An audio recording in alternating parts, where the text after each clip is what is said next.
It's gone 6 o'clock and we will start tonight's meeting. Can I ask for apologies for attendance? Non-attendance, I should say.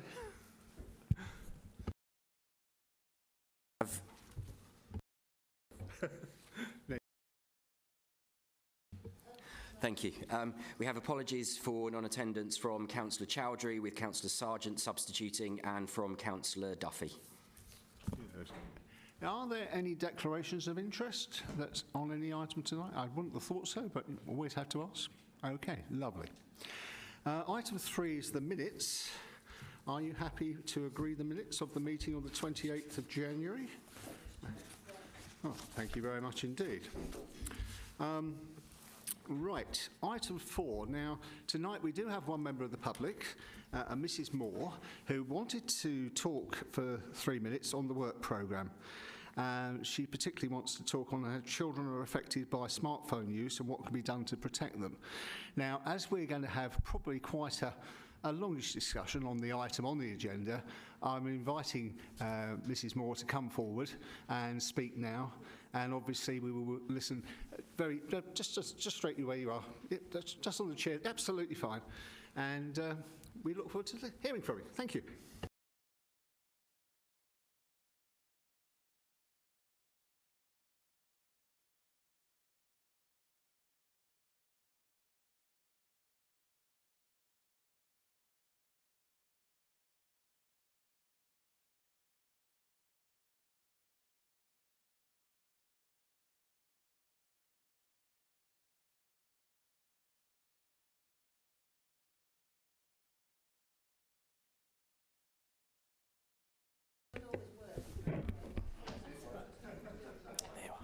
You did get that one ready, didn't you?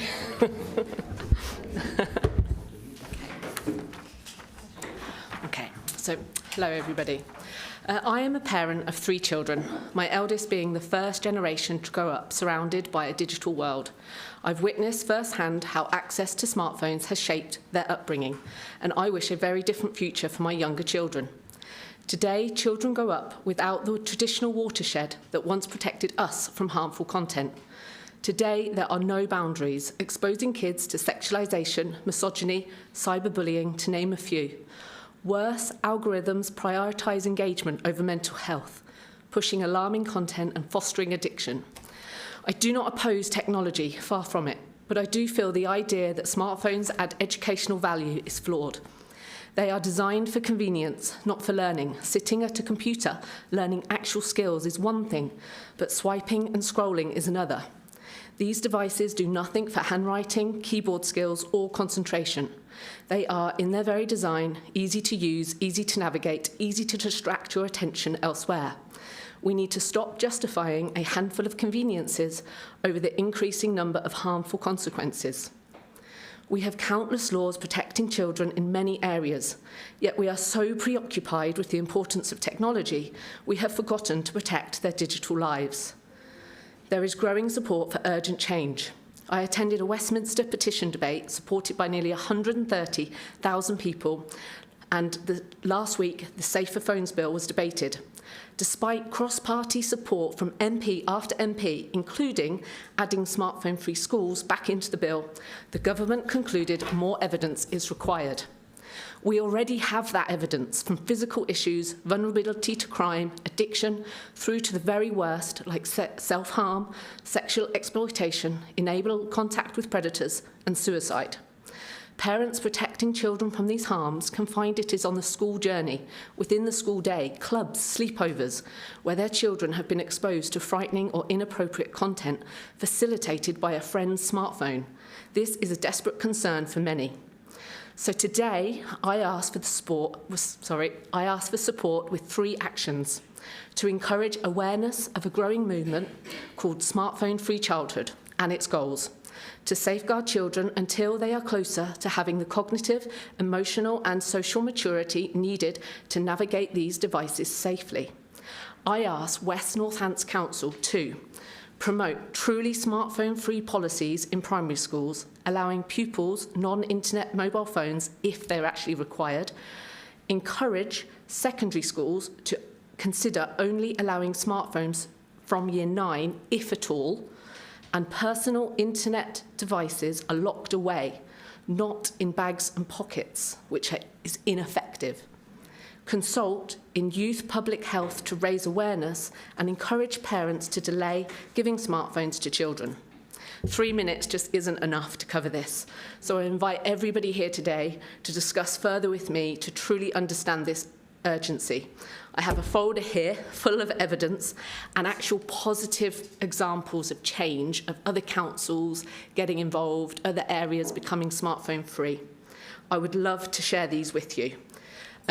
Positive news is that my own children's primary school, Bridgewater Primary in Northampton, have announced they will go smartphone free from September 2025.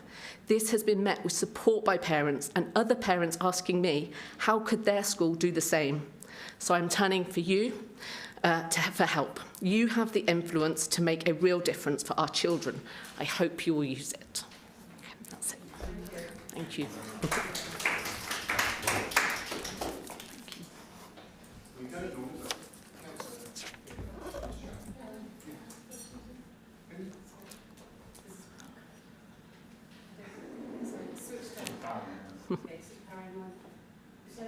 Last question. I just want to say thank you so much for that. I've got 2 children myself, 18 and 10. You can tell the difference. Yeah. First time parent, you don't really know. Yeah. I would fully support that, and I would also ask whether we could look at some of those documents and get them fed into some of the policy ideas, around how we navigate this issue around schools. You might already be doing it, but just in case. Thank you. Amazing. Thank you.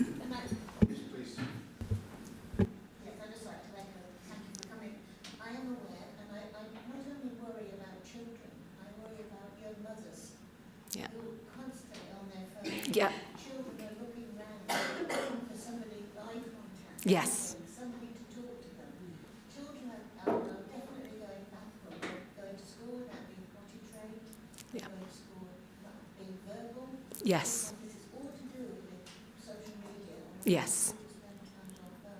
So I think it's not just a school's problem. I think it's something that we need to educate the public about. Yeah. Society.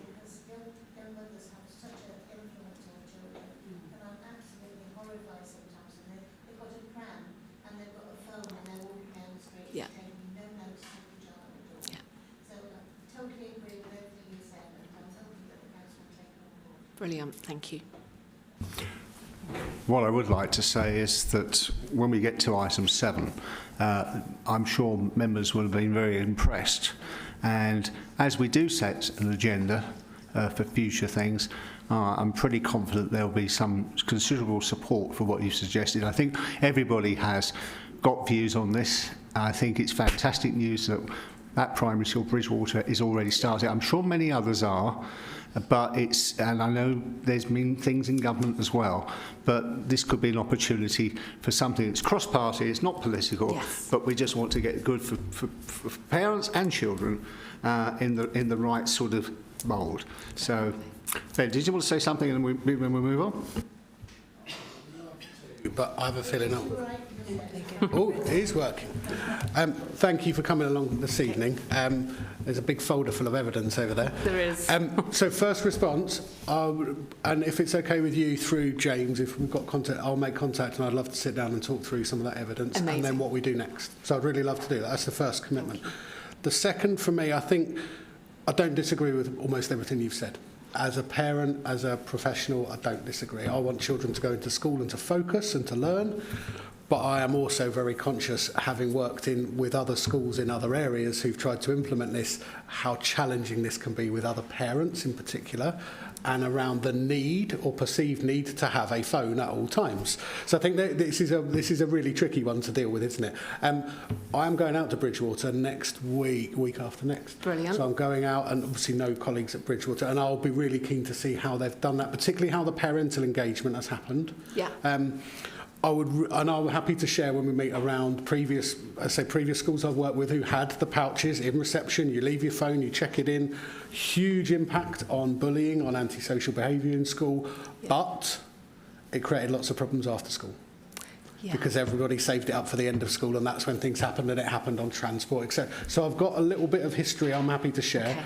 Okay, really, really happy to talk to you about how we can raise awareness, how we can promote the benefits of something like this. I know you will know, listening to the way you've researched already, there's a level of direction that we can have and that we cannot have with our schools. Yeah. We cannot just tell every school to do it. What we can do is promote the benefits. Promote awareness. So I'm really happy to have that conversation, and then I'll talk to you about how we take that forward and how we work with all the schools. Amazing. Is that okay? That sounds brilliant. Cool. Thank you very much. Oh, thank you. And I was just Oh. sorry, just that I also think it's really prevalent in secondary schools as well. And I know across Western Hants, at least one secondary school that has banned mobile phones. So it A would proper ban, or not to be seen or heard? so it's not to be seen or heard. So children they go to the toilet and they do TikTok videos in the toilet. and possibly, although I am aware that their CCTV is monitored and they get detentions if they're seen. I know because my daughter has received one for getting a phone out. Yeah. I just think it's something that we could look at promoting, looking at the benefits. Yeah. If we use those really good examples, then rolling that out and sharing those really good examples with other schools helps to gather momentum a little bit, doesn't it? I think there's a real misconception about the because a lot of schools think they're smartphone free because they have a real strict policy, but when they're in a blazer pocket, and we all know as adults how addictive a phone is if it's anywhere near you, and we're putting a lot of expectation on children to resist temptations which adults can't even do. So yeah, anybody that wants to continue this conversation, I really appreciate it. Thank you. I do. I was thinking that wasn't going to work, but it is. But I just want to thank you again for your presentation. Obviously, I agree with everything that colleagues have said. You did mention about the public health aspect, so just to confirm, I'll pick this up with the Director of Public Health as well, just to make sure that we're not just covering schools, we're looking at it as a public health concern as well. Thank you. Thank you. Thank you very much indeed. Thank you. I'm so sorry, Jack. Just a quick question to Melanie. You just mentioned public health. Do you think there's any kind of appetite to do like a campaign, or awareness campaign for parents? Because there are some parents that are aware of dangers, and then there are others that just wouldn't be. I clearly can't commit on behalf of public health, but that's exactly the conversation I'm going to have, because I think there's an opportunity here to join it up. So whatever we provide in schools, we're looking at more widely in terms of community youth groups. Yeah. You know, we're creating our family hub. So I think there's an opportunity to make sure that we get the message out far and wide as well. So what I want to do is make sure that we're all connected and doing the same thing with the same messages, as opposed to different departments giving different messages. Societal change. Absolutely, Yeah. Yep. Thank you. Thank you. Sorry, started now. This is great. I'm just going to look on my phone for the answer, and then I'm not. I just wanted to come back to Councillor Beardsworth's comments as well, which I completely agree with. Dads are in that as well, not just me mums, I know, but I do think there's something around how we support schools and how we work with parents, and I know we all know this in this room, but an iPad or a phone is not parenting. And we've got to try and break some of that cycle, and some of that dependency, and it is on phones, comes from those very, very, very young ages. And that example you use, when you see mum with child in a pushchair and they're glued to a device and there's no interaction at all, we all know how unhealthy that is. So I think there is that bigger, wider picture, and I do believe you can actually address both of those through schools, through informing and educating parents as well about what real engagement can be. That walk to school sometimes can be the best bit of time you get with your child that day, can't it? You get those 5 or 10 minutes, you can talk, whether it be about the day coming ahead, etc. We've got to try and do something to challenge that as well. So I'd just like to say, I think I'd be really keen to pull that in as well. Amazing. Thank you very much. I think you've engaged. It's brilliant. When you came tonight, you probably thought, oh, okay, now you're probably thinking, I'm glad I came. Yeah. Well, Yeah, I'd love to. yeah, James has got them. Yeah. Brilliant, thank you. Some of the councils are exactly this kind of message, are doing presentations as a public health thing, raising awareness, so I'll share all of that information. Lovely. Brilliant. Okay. Thank you, everybody. Thank you very much indeed. Thank you. Right, well, follow that. Well, item 5 is educational attainment in West Northamptonshire. We have a paper, page 13 to 40, and Ben, you gave us such a wonderful introduction before of what you were going to do. I know you had a lovely email from James which fed out all the things the committee asked. So over to you, and we'll jump in with questions at the appropriate time, I'm sure. Oh, there's a red light on that one. So, Chair, I realised when we had our previous discussion that we talked exactly about the content that we wanted. What I didn't change, or we didn't agree to change, was the title. So we're not going to talk about attainment because we went into a lot of detail attainment previously. There are no updates about attainment because obviously it comes from those set exam results. So we talked about 4 particular areas that colleagues were really keen to get into. One around elective home education, one around exclusion, then around school places, and you asked for an overview of school numbers, and then lastly for a bit of an update around the Children's Wellbeing and Schools Bill. So what we'll do, we'll go through, they're the 4 specific things that we talked about. What I will do now is I'll stop and I will hand over to Katie to go through elective home education exclusions, and then I'm sure Mel and I will jump in as well. Do you want to raise questions immediately as they arise as you go through? Do you want us to do each of the sections and then stop and then take questions? Would that be best? Okay. Fine. Perfect. Okay. Brilliant. So hopefully you've all got copies of the slides in your pack and you've had a chance to cogitate and prepare any questions that you have around the data. So I'm hoping that some of it is very self-explanatory in terms of the numbers of children. So currently, for this academic year, we have rising number, 1,169 children that are electively home educated currently, and on the first table you can see the breakdown in terms of male, female, what that equates to in terms of rate per 10,000 population, how many children are open to social care and are children in need, child protection, lack looked after children and child protection, current numbers of EHCP children that are electively home educated, which currently sits at 67, and the amount of children that would be eligible to claim for free school meals. So I'm hoping that's just an overview of the picture that we've got in West Northants Council. And then what I've done is I've tried to break it down to give you to look underneath that data, and hopefully I'll be able to answer some of your questions that you've got around that.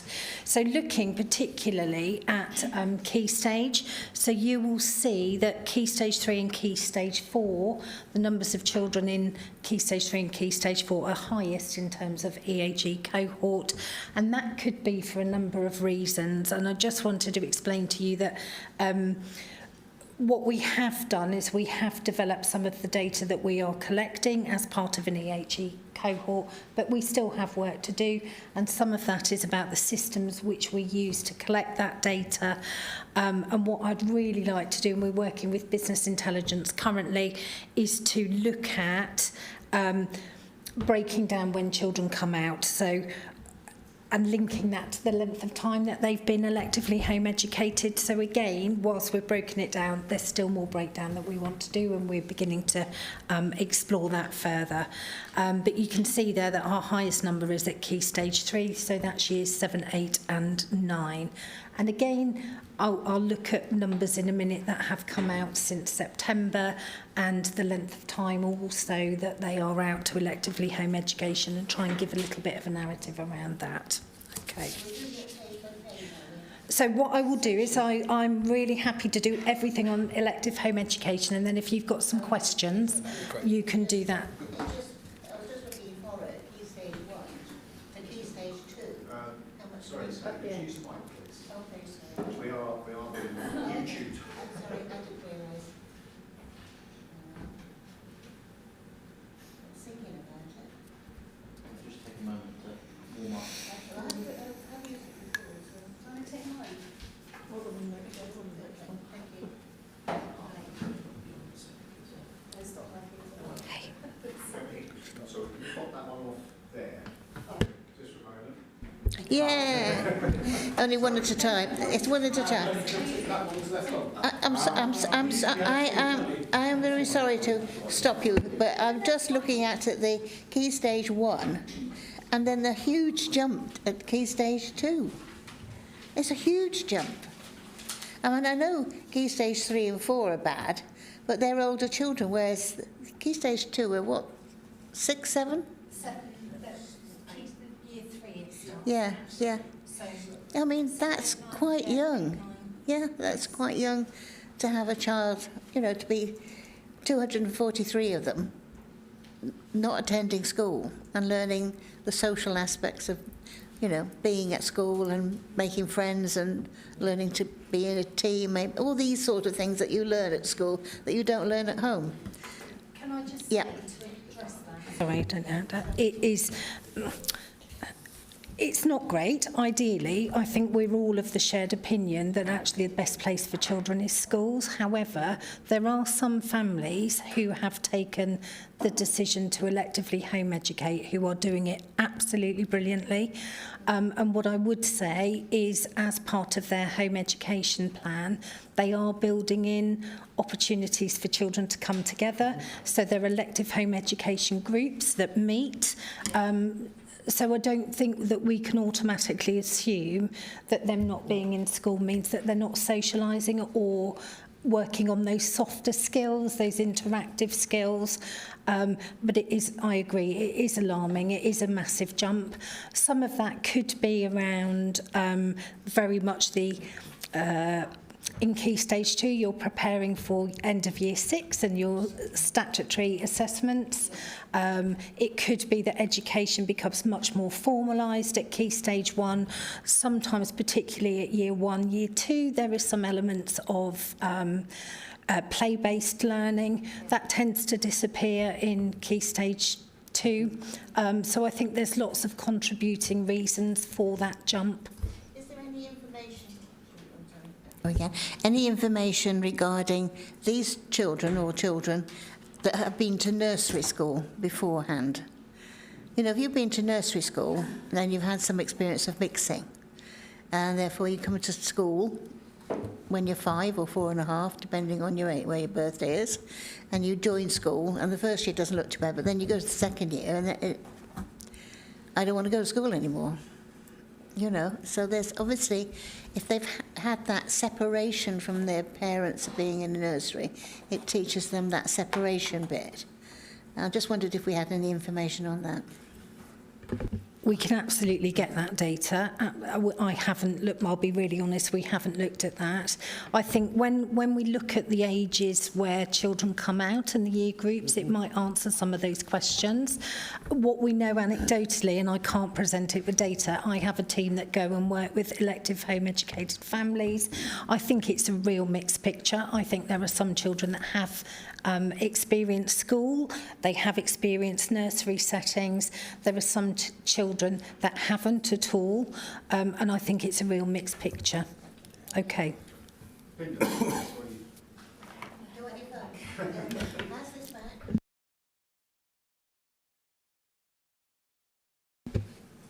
Thank you. I was just going to ask, I'm not too sure about the process, but how do we measure educational attainment? Like, so if a child is homeschooled in Year 2 and then again in Year 3, how do we assess their educational attainment and whether they've achieved the next stage in their education? Is that something that we do or not? For the elective home education, that wouldn't be something. There is no... Okay, when children come out of elective home education, parents take responsibility for that. Mm-hmm. So that means that normally what happens in school, although they have stopped, at Key Stage 1 they would have been SATS tests. Mm-hmm. They're now not mandatory. And obviously what happens is the school measures progress based on the work that's being submitted. Obviously parents hopefully will also be making sure that there are those measures in place. They won't be formalised assessments. So in terms of that formal process, that's missing.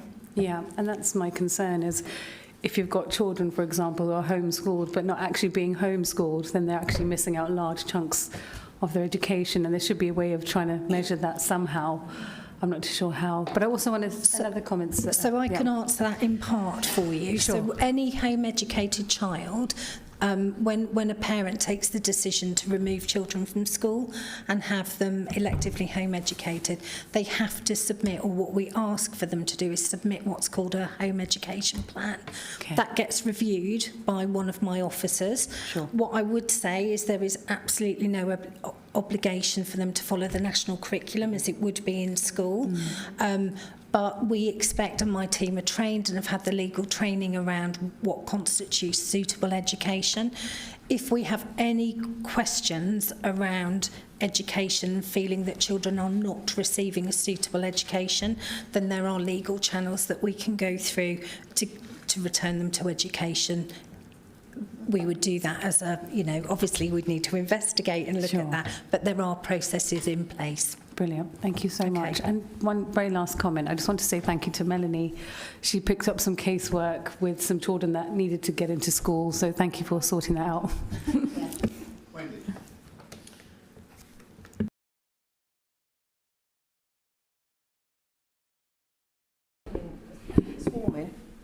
Oh, thank you. Yeah, the other thing that I was going to say is some children can't cope with being in school. So when they're pulled out of school and are home educated, they often do much better. So, you've got to look at that as well, haven't you? I agree. Yeah, I agree. I thought we might be about to say the same thing. You can. Just on your point there, Councillor Randall, one of the biggest reasons there's been such a sharp increase in elective home education is since COVID. And we've seen that nationally, and the numbers have gone through the roof nationally. I think there is definitely a cohort of children who actually got on better during COVID and liked it. There are those children, and I know anecdotally, but quite often very quiet, those children that don't like the noise in school, that like to get their head down and actually get their head down and work very independently, where those couple of years where they were working and learning at home really suited them, and they want to carry that on, and they are now. For those young people, great, that works. And as Katie's already said, every family's right to do this. There are some phenomenal experiences from families who have ended up with children going off to Oxbridge and flying, having been home educated.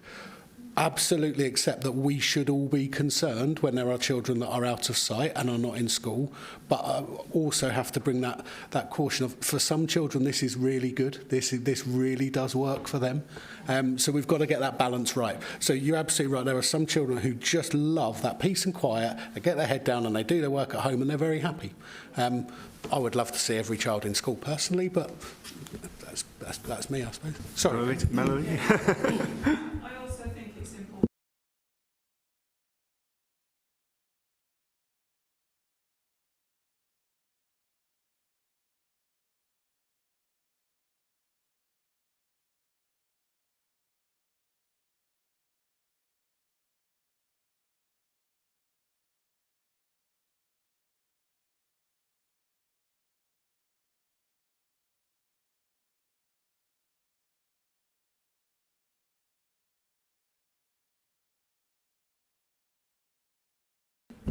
Katie, if I could, with 1169 pupils not in at that sort of elective home education, I know we're one authority, but is there any link to where people live as to the number of people that might be home educated?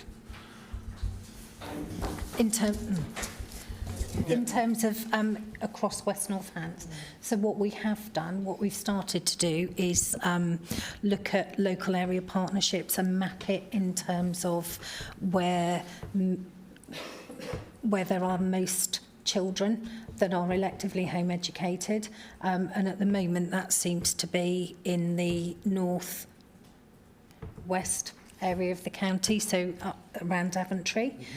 Also East Northants as well, in terms of Northampton Town. What we are doing and what we are looking at is looking at it on a school by school basis as well. So we've got top 10 top 10 schools where children are coming out to elective home education, and we're beginning to start to triangulate that with other data that we've got around SEND needs, exclusions, and that helps to paint a picture. Data is often a signpost rather than the journey, but what it allows us to do is actually have a look and start doing that analysis and having those conversations with schools. And my EHE officers work really closely with the school attendance support officers, and where we get a sniff of anybody coming out, what we try to do is get both officers to go into the school, meet with families, meet with the school, and make sure that there are really clear reasons for them coming out to elective home education, and that there is no pressure from the school for those children to be taken off roll. So that was a very long-winded answer. I hope that answered your question. No, in fact, I can't say I would have betted on, but if you'd had said to me where I thought it was, I would have said exactly what you said in the North West, just from previous experience many years ago with education. Just one of those. So I think, not it matters, it was just intriguing to me to sort of get an understanding of why. So I could come on to another story on that at a different time, but let's carry on. Oh, sorry, Nick, sorry. You can have mine. Here we go. No. I have two, but I'll be in stereo. Yeah, absolutely. You probably won't be surprised to know from previous meetings I get into the detail of the figures and where we are. So I've seen that there's a net increase of 148 homeschoolers, which is an increase of 12.5%, which is quite a significant amount. And one of the observations I was talking about previous meetings was this is seen as quite a significant increase. And my question around first question is how does that compare to our peers, and what kind of increases, if any, are they seeing? I've also looked at the reasons that are being given, and there's a couple in there that concern me. So lack of confidence in local schools is a concern, and I'll be interested to know what we can do to do that. Lack of specialist provision, well, I'm aware we're putting more specialist provision in, but I'm also concerned about the mental health and well-being aspect, because we know that's an area that's a concern. So again, I'm interested to know what we can do around that. But the most important thing for me is safeguarding, and there's an entry on where you talk about improving safeguarding, and I'd like a little more detail about what that looks like and how you can enact that, because we know that schools are the front door with children that are having challenges at home and they're not being treated properly, which we don't see. So I'd like to know what we could do about that. So specifically around safeguarding. So hopefully with the papers, what was also shared was a annual report that goes to the Northamptonshire Children's Safeguarding Partnership. So we have some processes in place. Obviously, we are really tied through the legislation, what we can and cannot do. So all officers, when children come out to be electively home educated, the officers rag rate those families, so we do searches on them, we contact partners for us to be able to identify where the risk is. That's reviewed regularly, so often what we find is if children were green, for example, if something happens and there's a change of circumstance, then we would review that and we would rag rate that and change the rag rating. The officers do go out annually. I know that doesn't sound very much, but what we have increased, particularly for our amber and red children, the number of visits that go out, but we can't force our way in there. What we do is if the officers do turn up and there's nobody there, they'll do an unannounced visit. If there are other partners involved, such as social care, if we have got strengthening families involved, we'll do joint visits with the strengthening families and social worker to do that. And again, if we're not getting sight of them, we have called the police and got the police to go out and do welfare checks as well.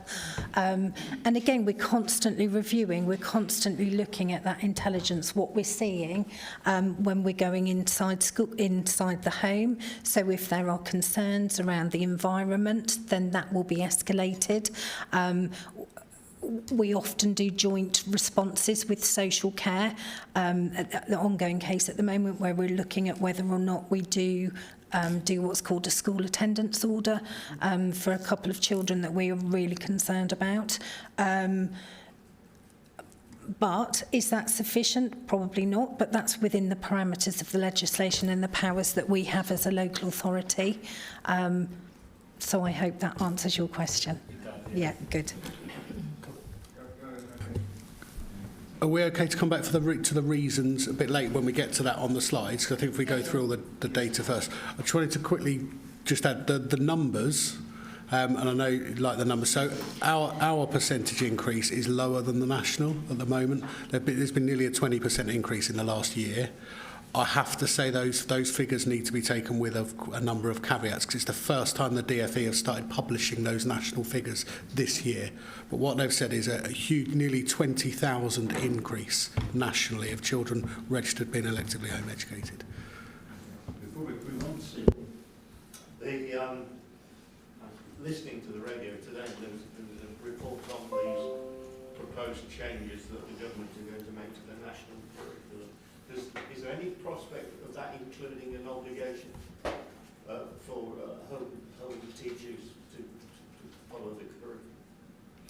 And one of the concerns about that is because they seem to be very focused on AI teaching and technology.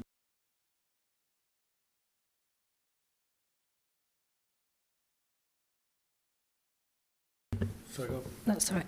I can't imagine under the current guidelines around elective home education that will change anytime soon in terms of having to follow the national curriculum, because at the moment that isn't a prerequisite for elective home education.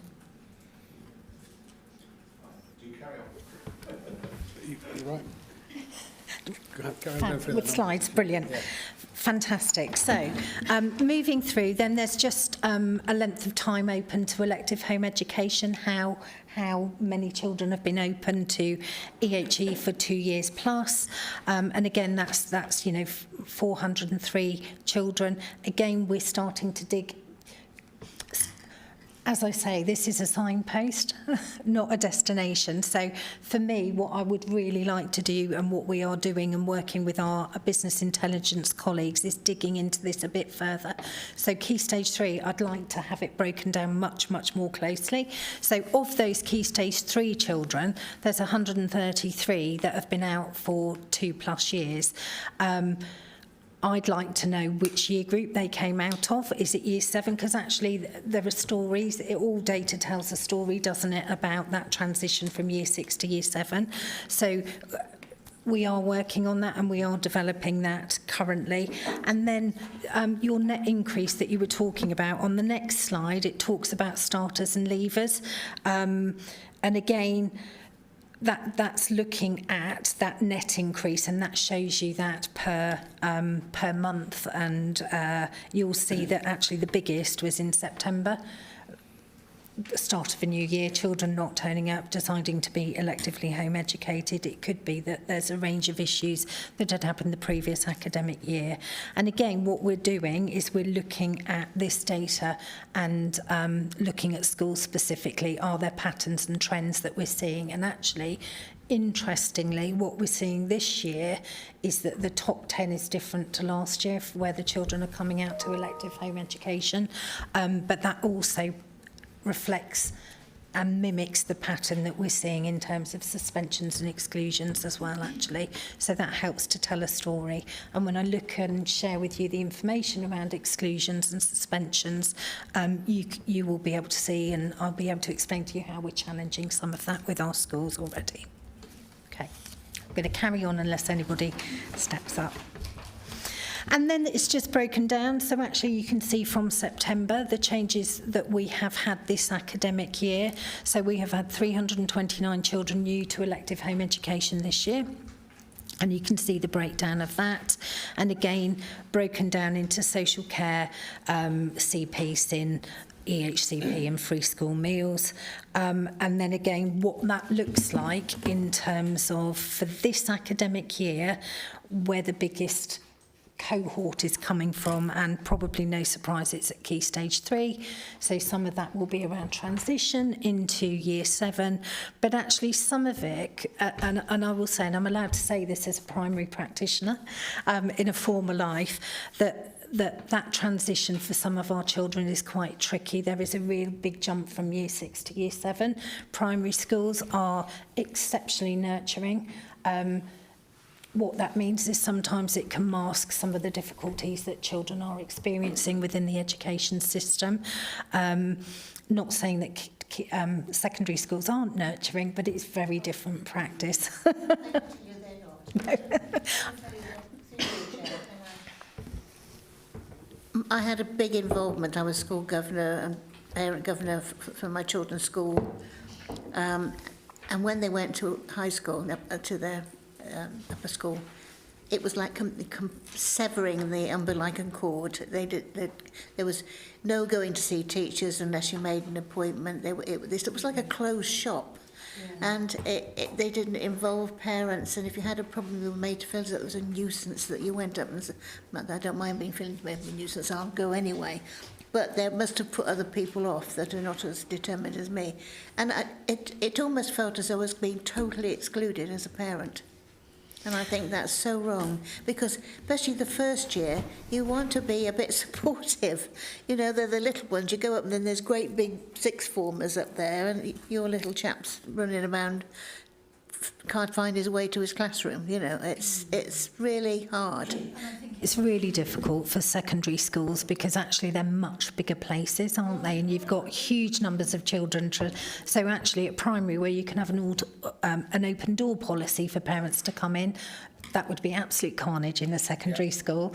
But some of our children struggle with that transition, and you go from being a big fish at Year 6 in a small pond to suddenly becoming a very small fish in a big pond. And even for some of our youngsters, moving from classroom to classroom and teacher to teacher, that's something very, very different. So that and mixing with children from other schools, and you know, that whole diluted friendship group and those interactions. It's so large and so impersonal in some respects. You know, people just trail from one classroom to another, and it really is. It must be terrifying for any young person. And you know, I don't want to go to school anymore. It's horrible, you know. So I can understand it.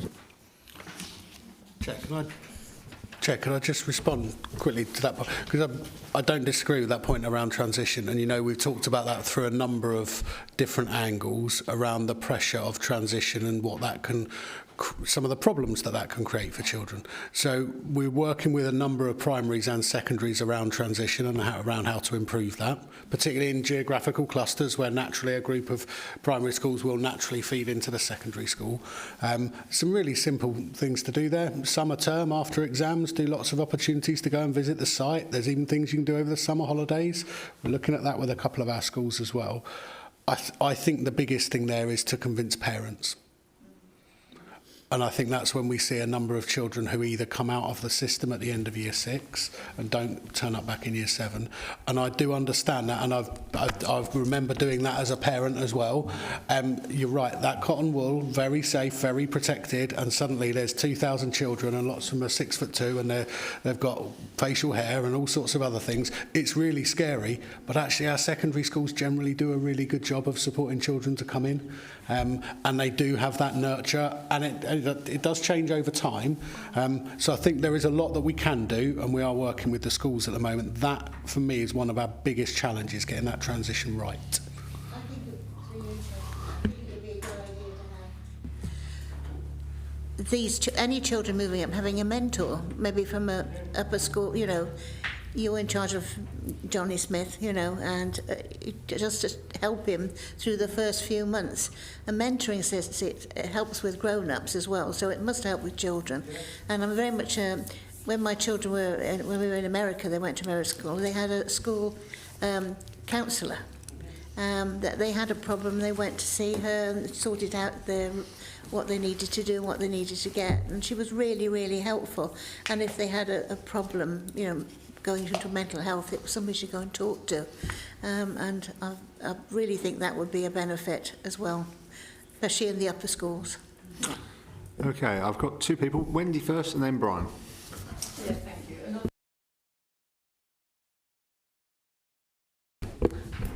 Some of those numbers, obviously, that we spoke about were Daventry, and what you've got to remember is around there are a lot of little village schools. So you've got village schools that have got 90 on roll and all through school, and then you're joining a secondary school of, say, 1,200 pupils. So, and actually, the children aren't so much bothered. It is the parents, because the parents often think that those children are just not going to cope, and in fact they do. So I'm chair of ambassadors on one of the secondary schools, so they have a separate area for year sevens. They've got rooms where they can go to that if they feel that they can't cope. You know, so some schools do things really well and some schools don't do it quite as well. You know, they're transitioning, you know, they've got buddy systems in place. So, you know, you need to get into school to understand what the issues are and what they do as well, because some do things really, really well and some, and I've seen other, you know, because we've got two secondary schools, they operate very differently, and it's just picking up on that good practice really, and but working closely with schools. They're always open to ideas generally as well, so thank you.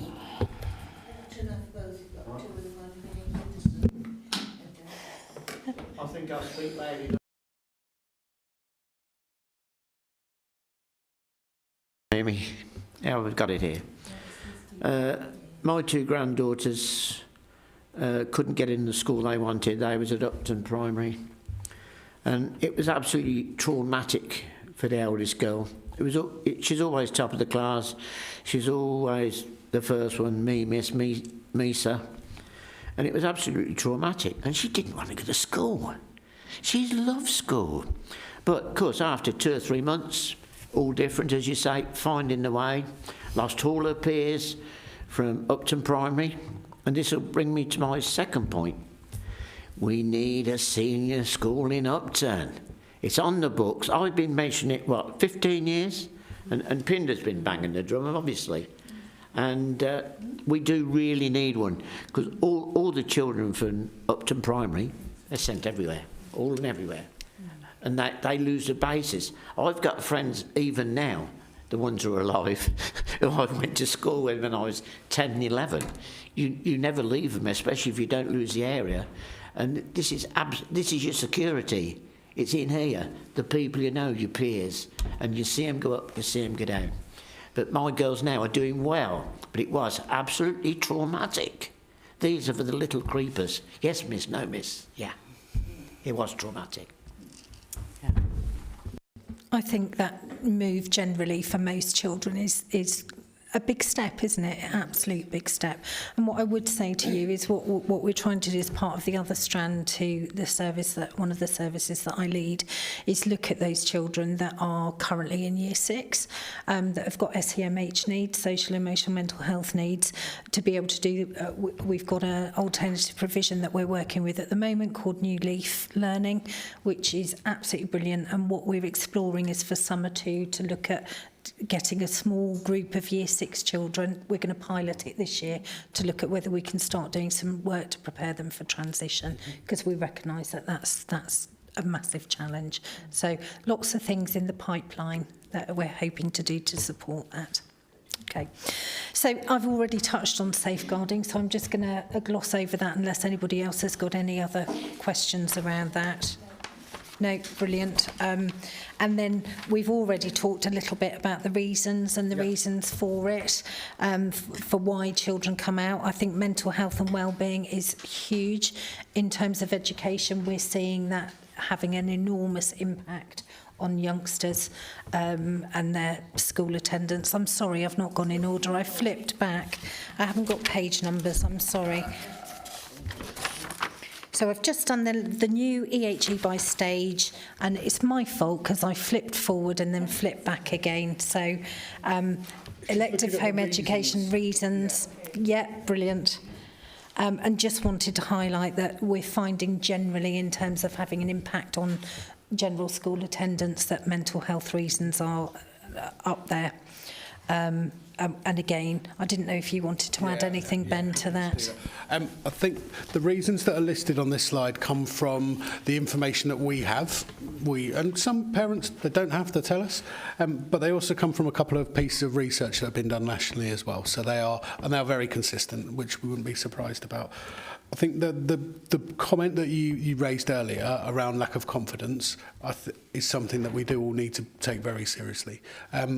What we know, particularly from our parents of children with additional needs, what we know is that quite often the reason that there are challenges that they are not in school, whether that's electively home educated or whether we get requests for more specialist provision, is because they don't have confidence in the local school. And that we're not alone. This isn't a West Northants thing at all. So a lot of, and I know I've talked about it a lot here before, the work we're doing to support schools around that provision for children with additional needs to make sure the quality and the consistency of support is there. I think that a lot of this is around parents. And actually we have fantastic professionals in our schools who can really adapt the way they teach, and they will be flexible and they will do things differently. But when you go with your vulnerable child and you look at a school and you think, but no one else looks like them, or no one else behaves like them, we need to help build that confidence, and we need to help and support parents, but also schools to build that confidence as well. And I think that will become particularly more relevant for all of us with the direction of travel of the new policy that's coming from the Department for Education, which is much more around children attending their local school. And not building more and more special schools, but the vast majority of children should be able to go to their local school. So we've got to do a lot of work to build confidence in the system, otherwise that's not going to work. So that's where that feedback comes from. I know we've touched on most of these as well. Exam pressure is huge, and it's horrendous, and I'm really glad we don't have Key Stage 1 SATs now. But when you see 10 and 11-year-olds, I've again been there as a chair of governors, you see 10 and 11-year-old girls pulling their hair out because they are so stressed and so anxious about exams. That is a real trigger point for parents to say, I'm not willing to put my children through this, which I understand.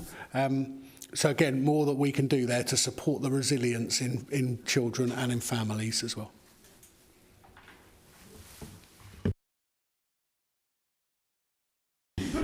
Yeah, thank you. I mean, I've seen, and you're right, I'm pleased there's no Key Stage 1 SATs, but also it makes me wonder whether even we need Key Stage 2 SATs. We never had Key Stage 2 SATs when I was at school, and a lot of the time parents read data wrongly because they'll look at a school and think they've achieved high grades, but they actually don't look at where the child was at the starting point. Because what you should be looking at is progress, and they don't look at that. So a lot of schools, you've got children like, that you've already mentioned, that you've got children now coming into school that can't even turn a page in a book and they're still in nappies. But actually, if they sometimes their progress is huge, but they still haven't reached what they should be reaching. So, that's something else. But the stress that it puts on it, and actually they go into secondary school and they do lots of tests to find out actually where they are anyway. So all that Key Stage 2 SATs results have done is just measured the school that they come from, but not really measured it properly either. So I'll be all for scrapping those as well.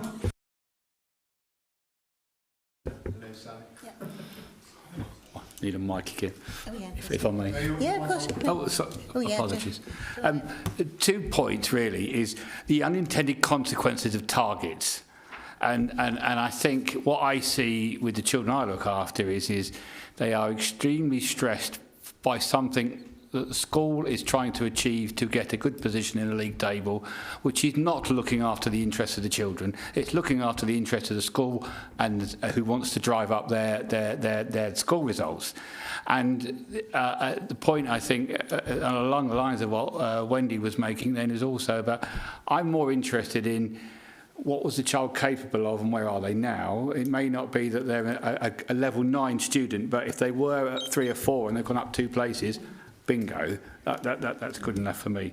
But I'd also like to touch on the point that we started off on this theme with the lady that came to talk to us about social media. is confidence in schools being eroded by the type of nonsense that can circulate on social media? You should homeschool your children, it's better. And then people don't verify that. They just go away and they go, oh, yeah, I must do that. Or people see I see it on lots of the social media groups around where I live, where people are constantly seeking feedback on, is this school any good? Is that school any good? And what they get is unqualified information because one person's had a bad experience. So therefore, oh, I'm not sending my child there, I'm going to homeschool them. But that might be perfectly good school for their child. So I think that social media influence is also something really important. But as I said earlier, I'm also concerned about the negative impact of targets and how they're not child-centric. And I'm not sure whether I am able to agree or not really with what you're saying, but I think it is a huge... I think until the education system and how success is measured is adapted, I think sometimes we are trying to fit round pegs into a square hole. But there are some really, really fantastic schools within West Northants that are very good at making adaptations and are brave in the choices that they make for those children and where they are aspiring to be. And that's all I'm going to say. I was just going to ask, how closely do we work with, like, so if they've got children that are suffering with mental health issues, for example, and they can't be in a school setting, then obviously not, the parents aren't electing to educate them at home, it's because they're dealing with a mental health issue, for example. Are we working with, as a local authority, are we working with any kind of schools like the hospital outreach schools? Yes. To ensure they do? I was aware of one school, the hospital outreach school in Northampton. Are there any more in West Northamptonshire? No. So any child that attends a school can ask for education under Section 19. So it does.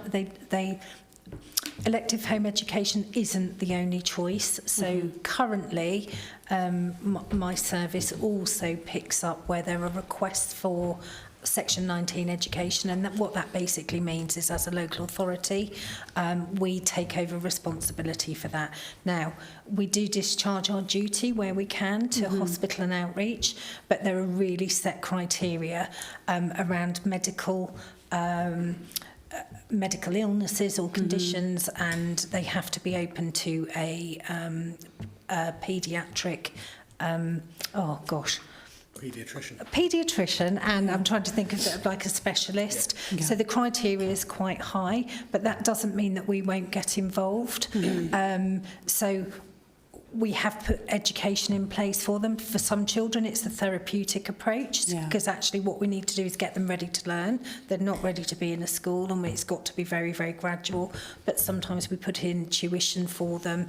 We look at alternative provision as well. So elective home education isn't the only option. Okay, thank you. Okay. You missed me out. Sorry? You missed me out. Oh, I think you're not going to send this out. Just quite a quick question.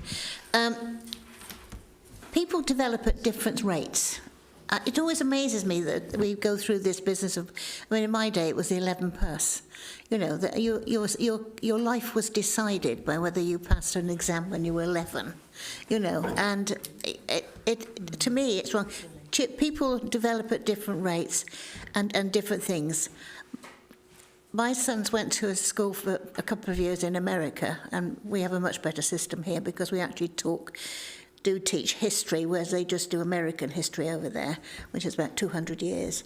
And it's ridiculous. They had my son was in a class because he has some special needs, and the woman was teaching him from a book to read, and she was asking them all if they wanted to read. And do you know what they were reading? They were reading Shakespeare's Romeo and Juliet to a classroom of boys in the Shakespeare words. And I just thought, why? Why? And this was part of the curriculum. It's not here, but my son didn't like to read until he started looking at tropical fish. And then he went to the library and got a book on tropical fish because he wanted to find out about it.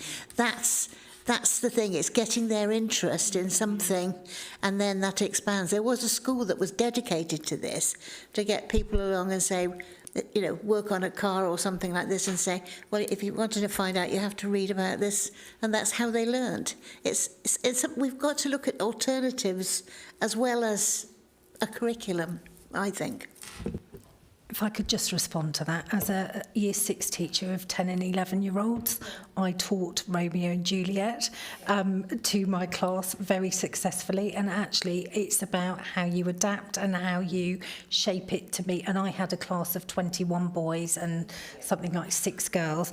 It was amazing and it was brilliant, and I've recently seen one of those children, and that's one of the memories for them. I absolutely agree. I think it's about knowing, as a class teacher, knowing your children, knowing the children that are in front of you, and knowing what's going to get them excited and what's going to get them engaged. That wouldn't be right for subsequent classes that I have had, you know, but it's about how you adapt, and it's how you engage that cohort that you've got in front of you at the time, isn't it? So I agree. Absolutely. And it's about how you adapt it as well for those children who are developing at different rates. We could carry on from Pinder's question in mental health with children. It's fine, it's working. It's not. Oh, it is. No, it's fine, it's working now. It wasn't working before. So if kids are absent through their mental health, and then I remember on the last meeting we were discussing parents being fined for not sending their children, and that will be increased. I don't know where it is now, where the penalties are. But if that doesn't get overseen at the right time or mentioned at the right time, are we setting the whole family to have a nervous breakdown if parents are receiving a huge bill because their child with mental health isn't turning up? How do we amalgamate that and actually not give the whole family anxiety and nervous breakdown? Because I'm sure at times we can just trigger happy and send letters from admin and just really push the family down a hole that they shouldn't be down. And as far as Romeo and Juliet is concerned, I remember watching it as a child, and I remember the teacher. We had a TV screen, and we watched the whole movie. Oh, that was a movie. And it was lovely. The movie's lovely, yes. You know, as a class, it was amazing, and it held different values to us how it was taught. Certainly, without a doubt. Yeah. You know, I didn't see anything wrong with it. Yeah. But that's the question. Thank you. So if I come to the point around fines, so my officers, okay, so there's what's called term time absence. So where a child is taken out of school for a holiday, for example, if it's not been authorised by schools, we will fine for that. But we also have the powers to do penalty notices and prosecution if required for irregular attendance. However, I have a team of school attendance support officers who are attached to all of the schools in West Northants Council. They go in and they do termly meetings. As part of those termly meetings, we also get access to the attendance records through the DFE portal. So we're already able to see where children's attendance is declining, and that will be a conversation with the school around why, what. If we are even considering issuing a penalty notice, the officer will conduct an investigation, because the last thing we want to do is penalise anybody who has a SEND, for example, or there are mental health concerns there, because actually that's as a last resort. We are going to do that only when we have to and we've exhausted all other possibilities. Okay, hopefully that reassures you a little bit. I just so happen to have the data on fines, which you might find useful. So, I need to put my glasses on. 22-23, there was 2,848. 23-24, there was 1,523. 23 rather, so that's reduced. And then for 24-25, up until the end of December, it was 271. So it looks like it's reducing again. So it's definitely reduced over the last 3 years. So what is a daily fine? Hypothetically, where are we with that? As in how much? So if there is a term time absence, families are charged £80 per child per parent. No, it's just a fixed penalty for the, yeah. So the child has to be absent, taken out of school for 5 days or more in order for that penalty notice to... Okay, and then if they don't pay within the 14 days, it then rises to, I think, 140. It's just recently changed, so apologies. Possibly 140 if they don't pay within the 14 days. Okay.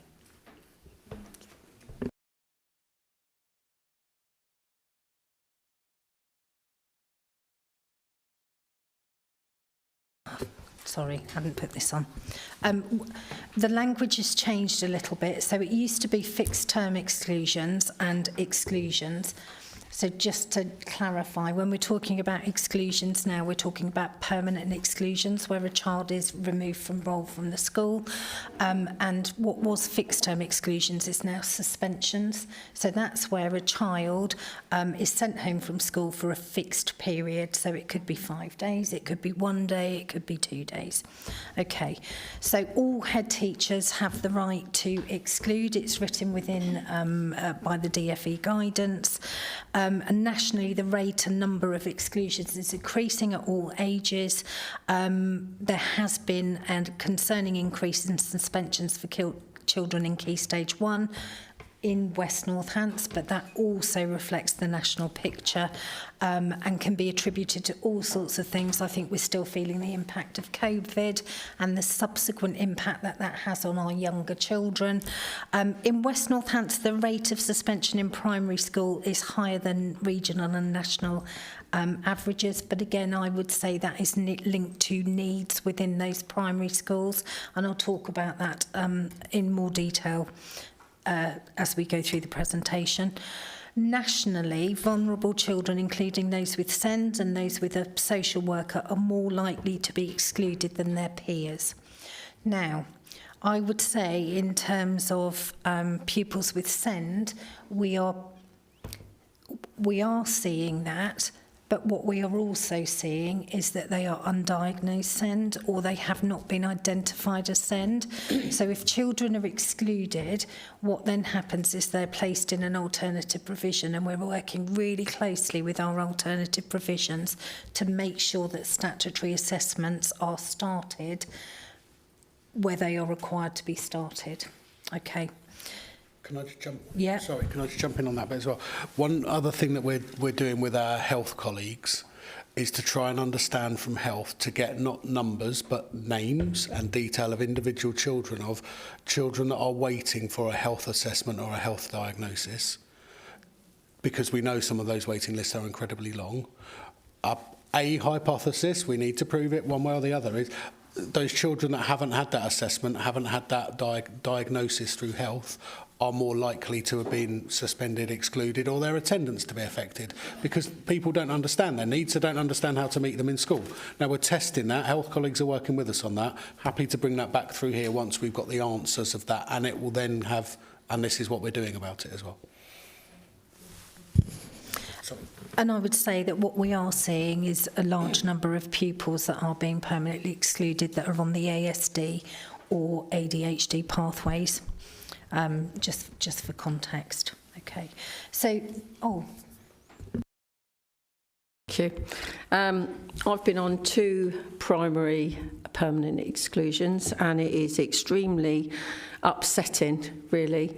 And, you know, when you've listened to the school has done absolutely everything possible, but they've still got to keep other pupils safe and teaching staff safe, and you've got a child who is out of control, but at such a young age, like 6 or 7, you know, it's heartbreaking. And I've often said, you know, what happens to the child, you know, you don't want to permanently exclude them, but you've got to think about, you know, look at the whole scenario, and if they've done absolutely everything and nothing is working, it's what, you know, my real concern is what happens then, because sometimes that school has become almost like their safe place.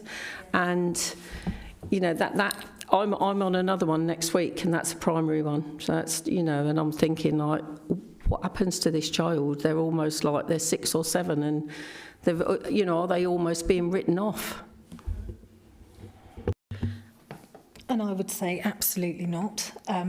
we feel absolutely passionately about changing the trajectory and life chances of these children, because we know the data, we know the statistics for children that are permanently excluded. Where we can, what we've tried to do is put in early intervention and prevention to stop that. So we've worked really closely with one of our only primary alternative provision to develop that preventative measure. But we recognise at primary that often it is a last resort. It is an absolute last resort, and it could be that school cannot meet need, and it is about keeping everybody safe, isn't it? It's absolutely. Okay, so, sorry. Through you, Chair. Could I have some examples of a pupil being in school, perhaps having a knife or having drugs on them? How would the school tackle that? How would they keep them on? Would they get rid of them? Yes. Okay, so that depends on the school. So all schools have their own individual behaviour policy. So it depends on the school, and what we know that there is really inconsistent practice across West Northants in our secondary schools. When we look at the data, you'll be able to see the primary reasons for exclusions at primary school and secondary school. And mostly it's for persistent disruptive behaviour rather than offence with a serious weapon or drugs and alcohol. And within drugs and alcohol, sometimes that includes vapes as well. So sometimes that's not reflecting that. I feel that you can mitigate risks of knives within there by doing where you've identified lots of, often the safeguarding in education and the police go and do the gates, the arches, absolutely to do that. I think sometimes it's really tricky for a child that may be caught carrying a knife, because sometimes there is a narrative around actually they're doing it to feel safe. We had a case last year, exactly that. One serious transgression, and actually the school overturned it because we were talking to them and working with them around let's explore why that child has done that. And it was around safety. So I think sometimes things are not quite as black and white as they seem. And we're developing relationships much more now with schools where we're challenging, and I'll talk about some of that challenge. But my pupil advocates absolutely will challenge every permanent exclusion to make sure that they've done everything reasonably possible before we've resulted in that permanent exclusion. Where does the virtual school come in then? If you've got a permanent exclusion now of a child that's not easy to handle, I don't know, because there's different levels of, it could be because it's autistic or it's got ADHD, or it has very little control at home, so it doesn't understand control in the school environment. What can we do to help that child and the parents to, because it doesn't always put down to a condition, it can be just. So I would counteract that with, I firmly believe that all behaviour is a form of communication. So actually there's always exceptions. There are always exceptions to that. But I think some of it is about understanding why that child is behaving the way they are at school, and obviously there is a story to be told. In terms of the virtual school are there to advocate for looked after children, and what we would link very closely with the virtual school, but the virtual school would be the ones that go and challenge that permanent exclusion. Okay. Any other questions? Move forward. Brilliant. So there's a sheet that looks like this that will give you data, and then I have also then sort of pulled that out a little bit more in terms of this academic year. So you can see that there have been 21 permanent exclusions since September, 2 of which have been rescinded. So I'll talk a little bit about that. So that has either, well, both of those actually were around some of the challenge that we've put in as a service to those schools, and there's a copy of a letter that we send out on here that we've now developed this academic year about making sure that we've done X, Y, Z. And because if it goes to independent review panel, what we're finding, particularly with children where there's SEND needs, if they have not put in reasonable adaptations, the independent review panel are overturning those permanent exclusions.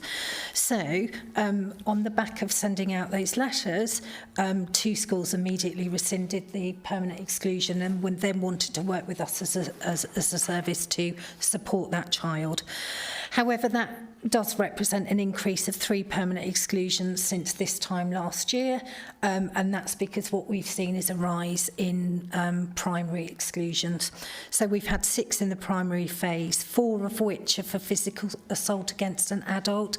So that's about children becoming very dysregulated for one reason or another and lashing out and hurting people.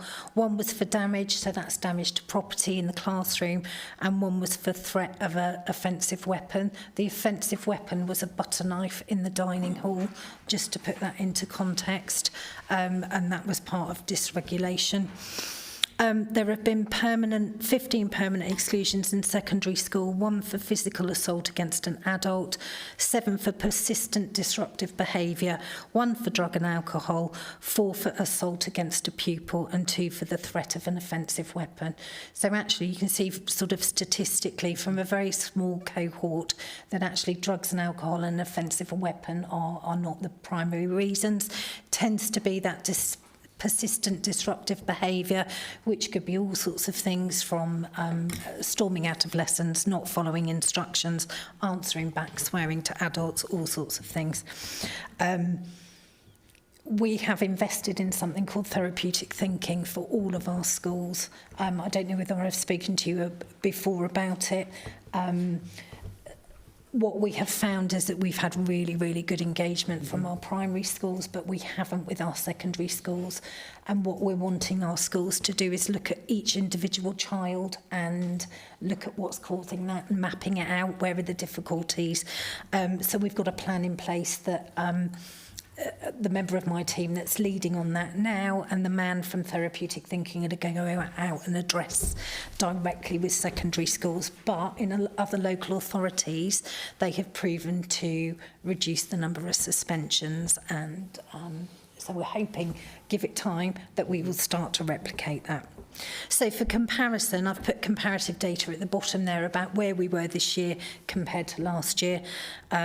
So you can see that we had 3 primary exclusions this time last year, whereas we're up to 6. But our number of secondary school exclusions has remained consistent. Okay. So I just wanted to talk to you a little bit about the service. So you will see that there is a page here which details one of my members of staff, Carlos, absolutely amazing. So he is one of our new pupil advocates. So last September, so September 2023, what I took the decision to do is actually we would change how we work as a service, and we really wanted somebody to work with our permanently excluded children. So we now have a senior member of staff who leads up that work stream, and we have 3 pupil advocates, all of who are male. That wasn't deliberate, but it's been really refreshing to the team. And what we do is we've asked all of our advocates to complete an all about me sheet that gets shared with the young people. And then following a permanent exclusion, what happens is those advocates go out, do a home visit, get the pupil's voice about what were the challenges at school, what led to it, what do you want for the future, what do you enjoy doing, because that will then influence where we decide to place them in terms of an alternative provision, or whether we feel that the child, it was a one-off incident and they can go through what's called fair access protocol and go back to a mainstream setting. For all of our children, that is our primary goal, to get them reintegrated back into school. However, we're really realistic that that might not be possible for all children, depending on independent circumstances. Okay.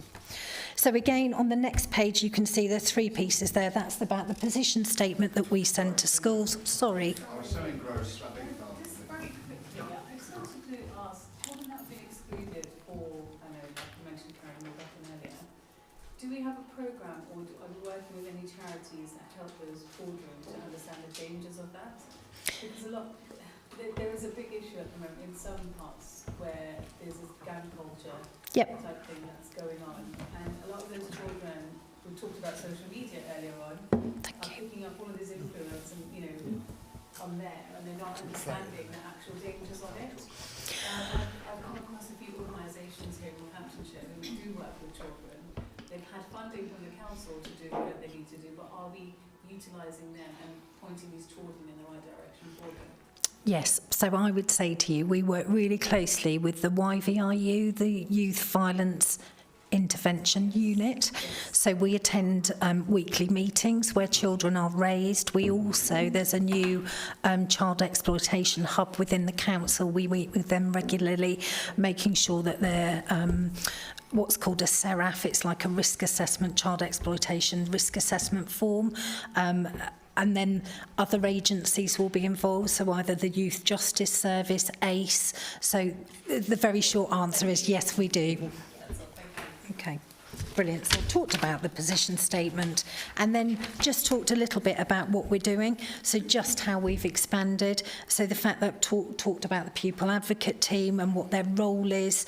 They have been amazing. They are absolutely amazing, and the relationships that they're building with young people is fantastic, and they link in with them when they go to an alternative provision, and it's just been brilliant. So over the last 12 months, particularly as we've built this team, I would say that we've really developed the challenge to schools, and schools are becoming quite, not all schools, we're getting there, but more receptive to that challenge and prepared to have a conversation with us around young people. One of the biggest bugbears has been Year 11s that get excluded after January, because obviously they're on that trajectory to GCSEs. So a school's reached out to us today trying to prevent a permanent exclusion, and we're working really closely with them about that. That would have been unheard of 12 months ago. So the impact that, you know, the service is having is absolutely brilliant. And we will challenge, schools will challenge academy trusts where we feel that there is suitable challenge and that not sufficient has been put in place for those young people. And again, I've talked here, oh, sorry. Yeah, I was just going to say, is it any easier or is there any difference working between from academies or schools still under the local authority? So we have no secondary schools that are local authority, they're all academies. So I think a relevant question to that would be secondary schools that are part of a multi-academy trust as opposed to standalone academies. And I don't think there's an easy answer. I think it just depends on the individual school. Some that are part of a MAT work with us really closely, others don't because they're following MAT policies and processes, and that can be a little bit challenging. But also, not all of our standalone academies are as accepting of local authority challenge. Thank you. Okay. No, but we're getting there. We are getting there. We're persistent and tenacious, if nothing else. Brilliant. Are there any other questions?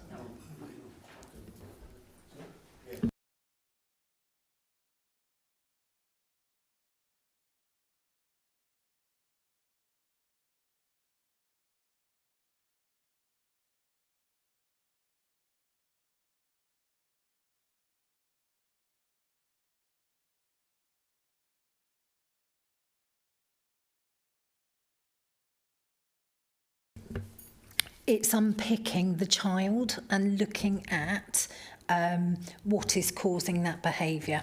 I say, so we often talk about ACEs. Are you familiar with ACEs? They're adverse childhood experiences, and there's a huge range of them. I'm really happy to come and spend 2 hours talking to you about ACEs. So that involves things like, it could be a bereavement, it could be domestic violence, and we do see that correlation quite often between children living in that trauma and then being on a trajectory to exclusion. It could be something, I'm going to say simple, but I don't mean simple, as a child experiencing living with parents that are then divorced. So it's about understanding that behaviour that's really presented by that pupil, and rather than taking it on face value, sort of digging in, looking at which lessons do they struggle with, why, is it about it's relationship practice, it's about really looking at that, and it's about getting children to feel like they belong when they don't belong. So trauma-informed behaviour approach is about understanding that behaviour and where it comes from. And that's not a stupid question, by the way, that's a very relevant question. Yeah, just bringing us back to something that was mentioned earlier, a cohort of children that literally suffer the slings and arrows of outrageous fortune are our children in care. Is there any correlation that you see with suspensions and exclusions? Maybe not, because they're less of them, but is there any correlation between those children, because they are often perceived to be troublesome children? They're often not. You know, you talk about the therapeutic angle, and that's why I mention this, because those are the children that we are offering that support to. But is there any correlation? Are you seeing that those suspensions and or exclusions are coming predominantly or more so from that group of children than from children that aren't in the care system?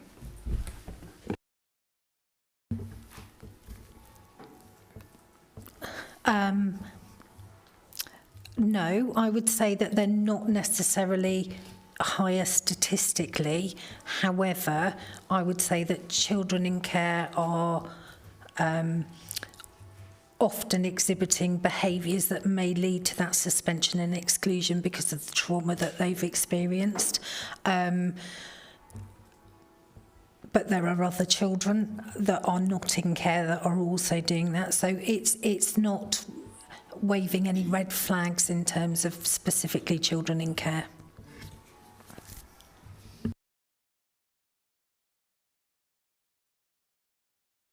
I think breather now. Just before I go on to talk about school places, I just wanted to just follow very briefly on a comment Katie made, which was around the engagement with academies, multi-academy trust locally. I think most colleagues, I've been here for 2 and a bit years now, and the first phone call I made to a head teacher, the phone was slammed down on me. That was a head teacher of an academy.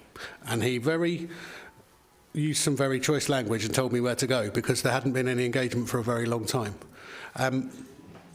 I spent yesterday with about 200 head teachers and leaders from schools across West Northants and North Northants, and the feeling is incredibly different. There is an openness and more of a, dare I say, even a warmth towards working with this council. And I think a lot of that is down to Katie and her colleagues, because they've demonstrated the expertise, the knowledge, the skills they have on the ground, and they've made a difference.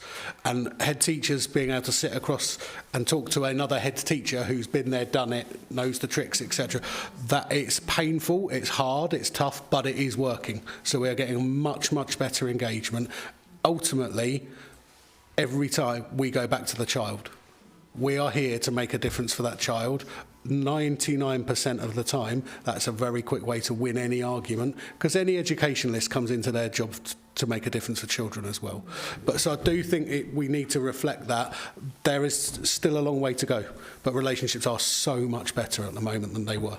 So and that is down to colleagues on the ground, like Carlos, and I love his picture. I'm going to talk really quickly about school places as requested. So, quick introduction, and I will talk about a couple of numbers, then very happy to take questions. So, historically, there had been a lot of growth across Northamptonshire, across this part of the country, we know that. The reason I want to go back, probably going back 10, almost 15 years now, is very relevant, I think, for us right here, right now, because a lot of the pressure that we now are facing is around where there are big new developments that were probably negotiated 10 or 15 years ago, when birth rates were exploding, when houses were being built, when there was more and more and more. That is now not the case. And I know we will all know reasons why, but certainly economic changes within the country, certainly COVID, our birth rate at the moment is falling and falling quite quickly. So we're seeing that particularly coming through our primary schools at the moment, and I'll touch on the numbers very briefly afterwards. We are also seeing very, very different challenges in different pockets of West Northants. So we have some areas where there are real explosions, where there are far too many children, frankly, for the school places we have. That causes us pressure around displacement. Then it causes us pressure around things like home to school transport and costs, etc. But also that breakdown of communities and that breakdown of relationships. On the flip side, we have pockets where there are very, very, very few children being born at all. We have a couple of schools that have received no requests for reception, which is really worrying. From an academic progress, attainment, enjoyment for a child, don't want to be a child in a year full of 1 or 2. There's also then the financial impact on schools, and keeping very, very small schools open is not financially viable. So we've got a couple of different challenges across the piece, and I will talk about some of those in a little bit more detail. What we have to do is once a year we have to submit our formal forecast to the Department for Education. And those forecasts are incredibly complex for some very, very clever people that look at all of the numbers and the algorithms that sit behind that. So they look at children that are born within hospitals and children that, and we know where they live, so we use home postcodes. We can then obviously project forwards in 5 years' time. We know they're likely to go to a primary school. It also looks at housing developments and housing occupations as well. And then it looks at all of the children that we know are currently in our schools, and we look at how we forecast that they're likely to move forwards. That process has been significantly improved in the last couple of years. Some of the forecasts that were here historically, we could have built some very big, very expensive schools that would have been empty. So we've really tightened up the way that we do that. The DFE very comfortable at the moment with the quality of our forecasting, and generally it comes out a few children out. We're not going to be completely Stalinist and tell children exactly where they have to go and where they'll be for the rest of their lives, but we do need to know this. So lots of change in terms of the way that the council does its forecasting. But just quickly touch on the numbers then, and you will see very quickly where the pressures are. So our secondary schools, we currently have 3% surplus places in our secondary schools. That is about exactly where we should be. So there will always be children that move in and out throughout the year. You can never predict whether they're going to come a family with a year 7, a year 11, a year 2, or you can't predict that. So you always need some flexibility. The big challenge for us then comes at primary. And I've included some numbers, and I'm happy to go through more detail if colleagues want me to do that. We currently have over 10% surplus in our primary schools as a whole across the whole of West Northants. In some areas, we are as high as 30% surplus in our primary schools. And when I say areas, I mean groups of typically primary about 15 or 20 schools. 30% surplus is not where we need to be at all, and it's purely down to birth rates.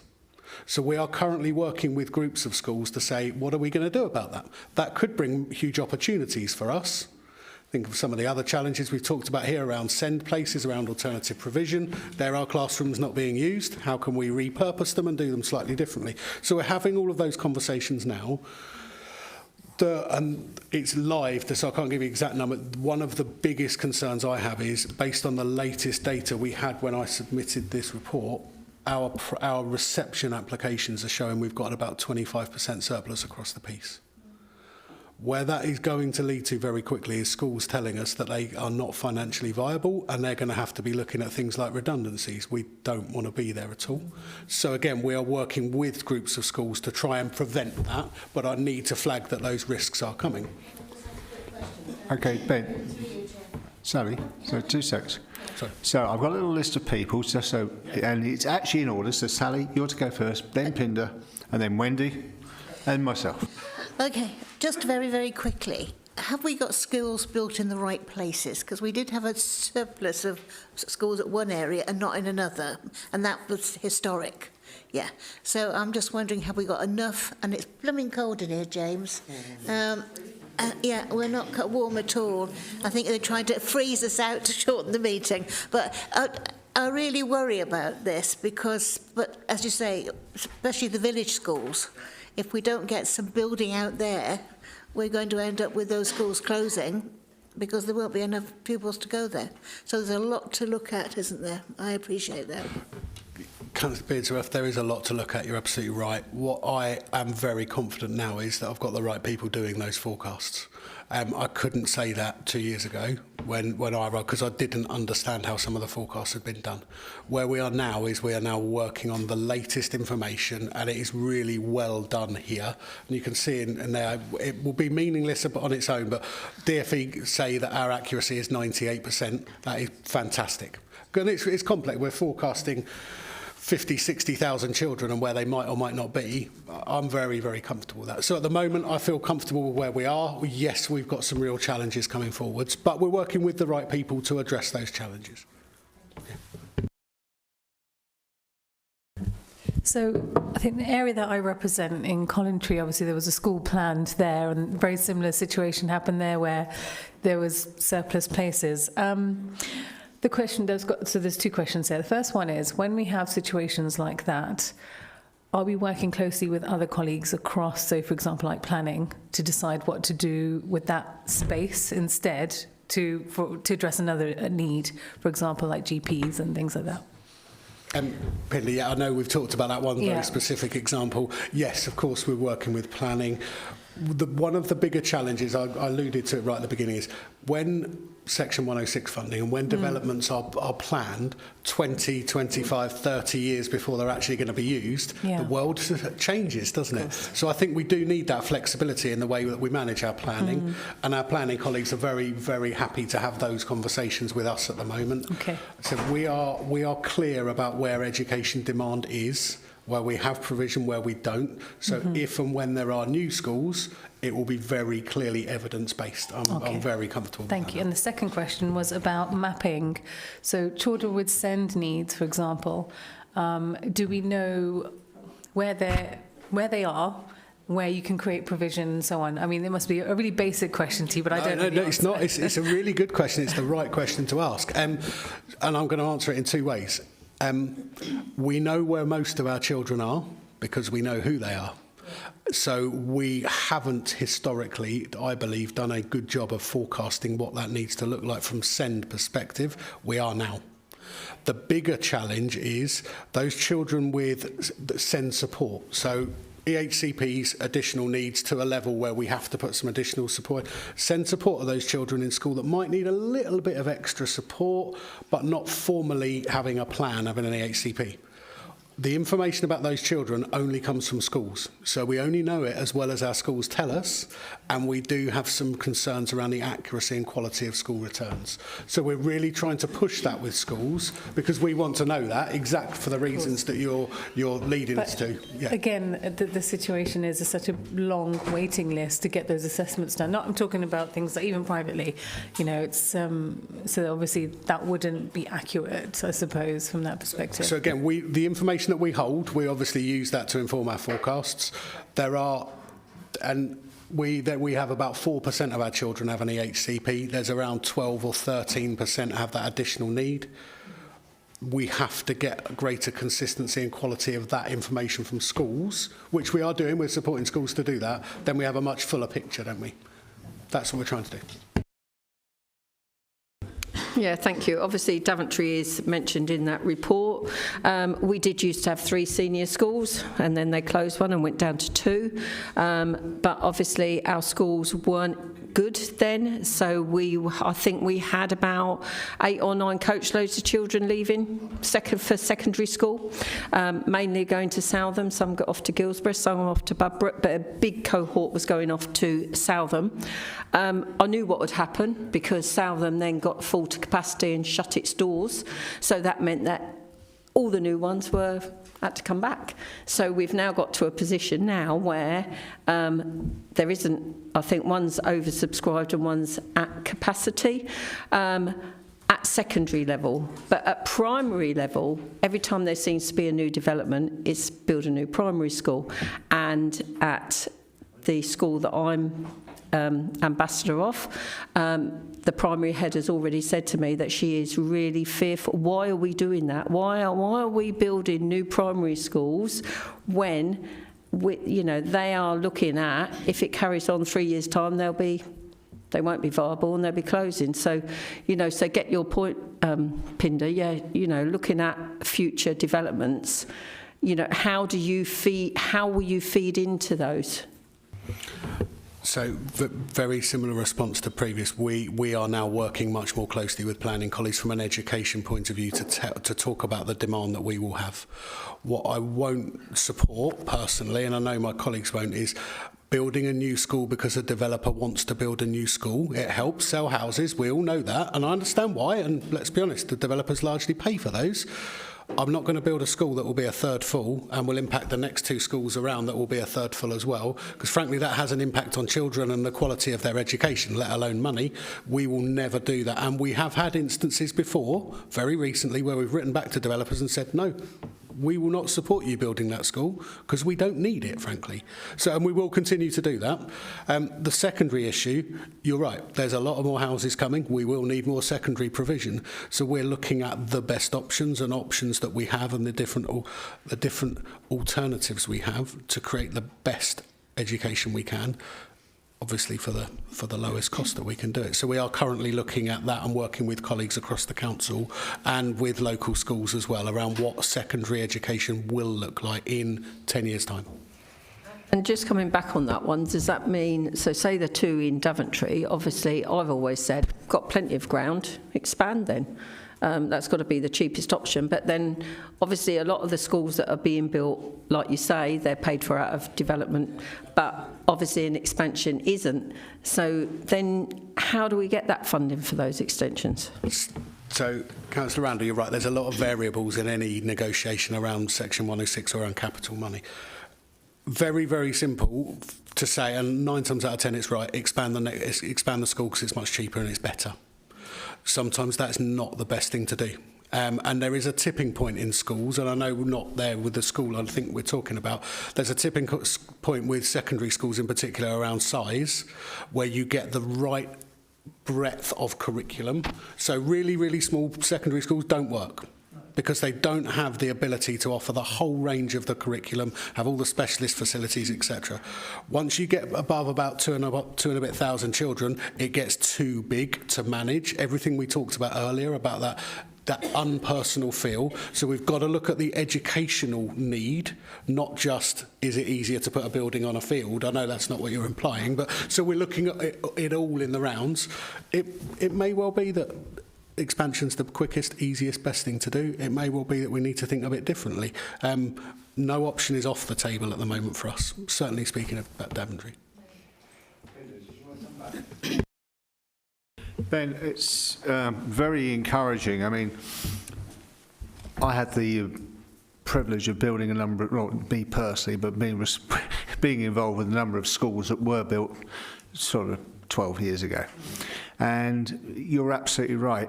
At the time, the education department basically did not have a grip and understanding with working with planners and everybody else. I know it was a different basis. Then we had county councils and district councils. But the key bit is also that because where we are in development terms, we're not infrastructure-led, say like Milton Keynes, we're on cash-up. The frustration is, and always the risk, you know when developments are going, there are schools planned, and guess what? The numbers drop, and guess what? The developers are rubbing their hands because that £8 million that they were going to do, well, we'll put some houses instead, and they get even more. My concern is we do need to, and obviously we know, as you can imagine, secondary schools is the key. I know we don't build secondary schools for where the populations are. Well, we do and we don't.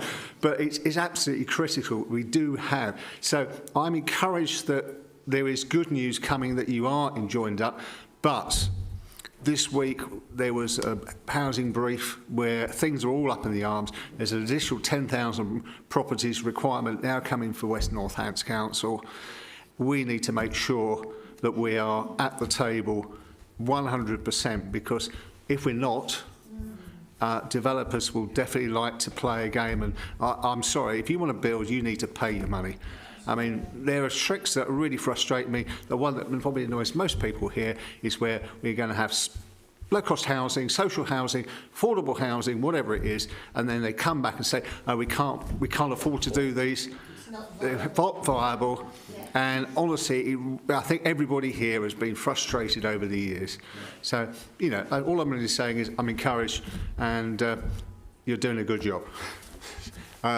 Naz was up first. Sally. So with the developers coming to us with saying, okay, would you like a school here or not? And obviously, as I said, if the neighbouring schools are not full, can we still just turn around and say, we would like for you to preserve half an acre for us, and as and when 50 years down the line, when the neighbourhood changes and develops and moves around, we could come back and build from our own kitchen, rather than actually letting them develop the whole estate and then walking away from it. Can we still, with the planning officers, allocate a designated location, even if we come back to it 30 years later? And should we do that? I'm not sure that model would work, partly because someone else will come and try and build houses on that little vacant bit of land. And I say that partly, very similar, Chair, to yourself. I was the Chair of Governors of a school that opened in 2012, brand new big development, and we had exactly that challenge with the local developer. And I won't name them, that would be totally unfair. What we do when we're looking at the forecast demand for school places, we're not looking at 1 year, 2 year, 5 years. We're looking at when that development has completely been built, completely occupied, and then what next. So we're looking 50 years. That's what we need to know. If we know that housing, that education need will come eventually, what we would much rather, we would be in a much stronger position to do is say we would still take the funding, we will reserve that plot of land and we'll reserve it, but we won't start building a school until we know there's a demand there. The danger being you build a brand new school on a brand new development, there's not enough children, loads of people come from outside because there's a nice shiny new toy and they fill it from outside, which actually goes completely against what you're trying to do of meet a new need, and it destabilises all the other local schools as well. So there's a real balance point of getting where you do open the school up, and even to the point sometimes of how you open that school up. So you could build a primary school for 420 kids, a two-form entry primary school, but you could only actually open half of it for the first 10 years, for example, and then gradually open the second half to make sure it's meeting the need in the local community, not a free-for-all and it being part of competition.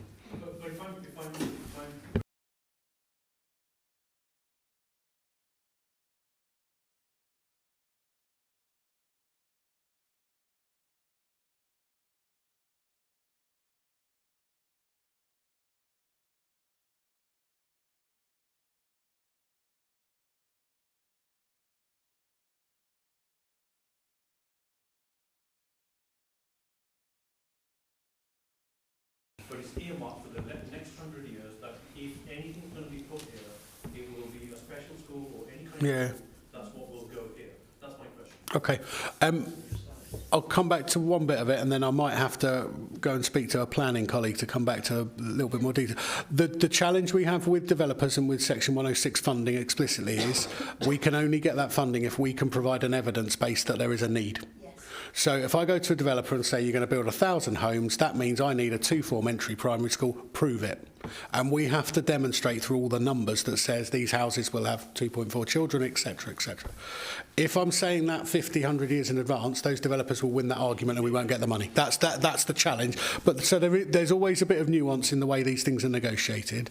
Happy to talk in more sort of detail outside of here. I think that long 50-plus year negotiation would be almost impossible. Yeah, I mean, we can only hope the government will sort the planning situation out, because we've been held to ransom far too long by the developers to not get what we need. I mean, I can remember asking for 45% of social housing on the borough council years ago, and it was so difficult. Sometimes we only got 20, sometimes only 15, and they're just all they're interested in is profit and making money, and you get them coming back. If you leave a space for something, they'll come back and say, oh, you might as well have a few extra houses. They did that at Buckton Fields. We had a park and ride planned, and they came back and filled that up with houses as well. Is the school at Buckton Fields going to go ahead? Because is that one of the schools that might be in difficulty with numbers of children? There are no schools at the moment that need to be concerned about not being filled, as in new schools. So no, that's not a worry. That. And I did ask you earlier, have we got schools in the right place? And you just smiled, meaning no. I can't say that 186 schools across West Northampton are all built in the perfect place for today, because the world does change. There are, at the moment, the worst situation for me to be in is there not be enough places. There are sufficient places. And that, again, I know I've said in here, but that has changed massively over the last couple of years. So that's the primary thing, because of that basic need. But the pressure we've got, as I said, is around the surplus places. So, yeah. So I think we have got the schools in the right places now.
No, that's fine.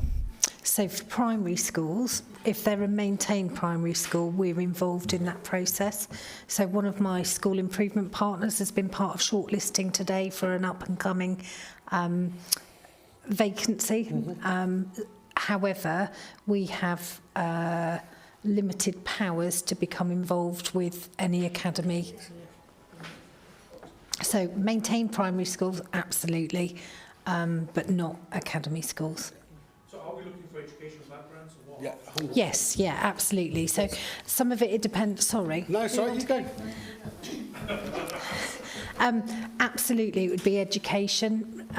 Obviously, it's up to the governing board to develop the job description, but again, school improvement partners tend to be part of that conversation in terms of job specification, person specification. It depends on the size of the school, it depends on the experience, but we would expect people to have either been in senior leadership positions, deputy heads. If it's a large school, it might be that we would be looking for experience of headship. It just depends, but absolutely it would be qualified teacher status, possibly NPQH, which is the qualification, head qualification, but not always. Sometimes heads can be working towards that. But yes, an education background. I was just going to say, but not the same as a free school, because free school can just have pretty much, they don't even have to have qualified teachers, do they? Can be business people, can be anybody, can't they? So we have got a real mixed bag, really, haven't we? And I know when we had, what was, I can't think what it was called now, what was the new college built, like the one they've got in Silverstone? What? University Technical College. UTC. Yeah. We had a UTC built in Daventry, and they gave the position of that of he had an army background, never worked with children at all. It was an absolute disaster.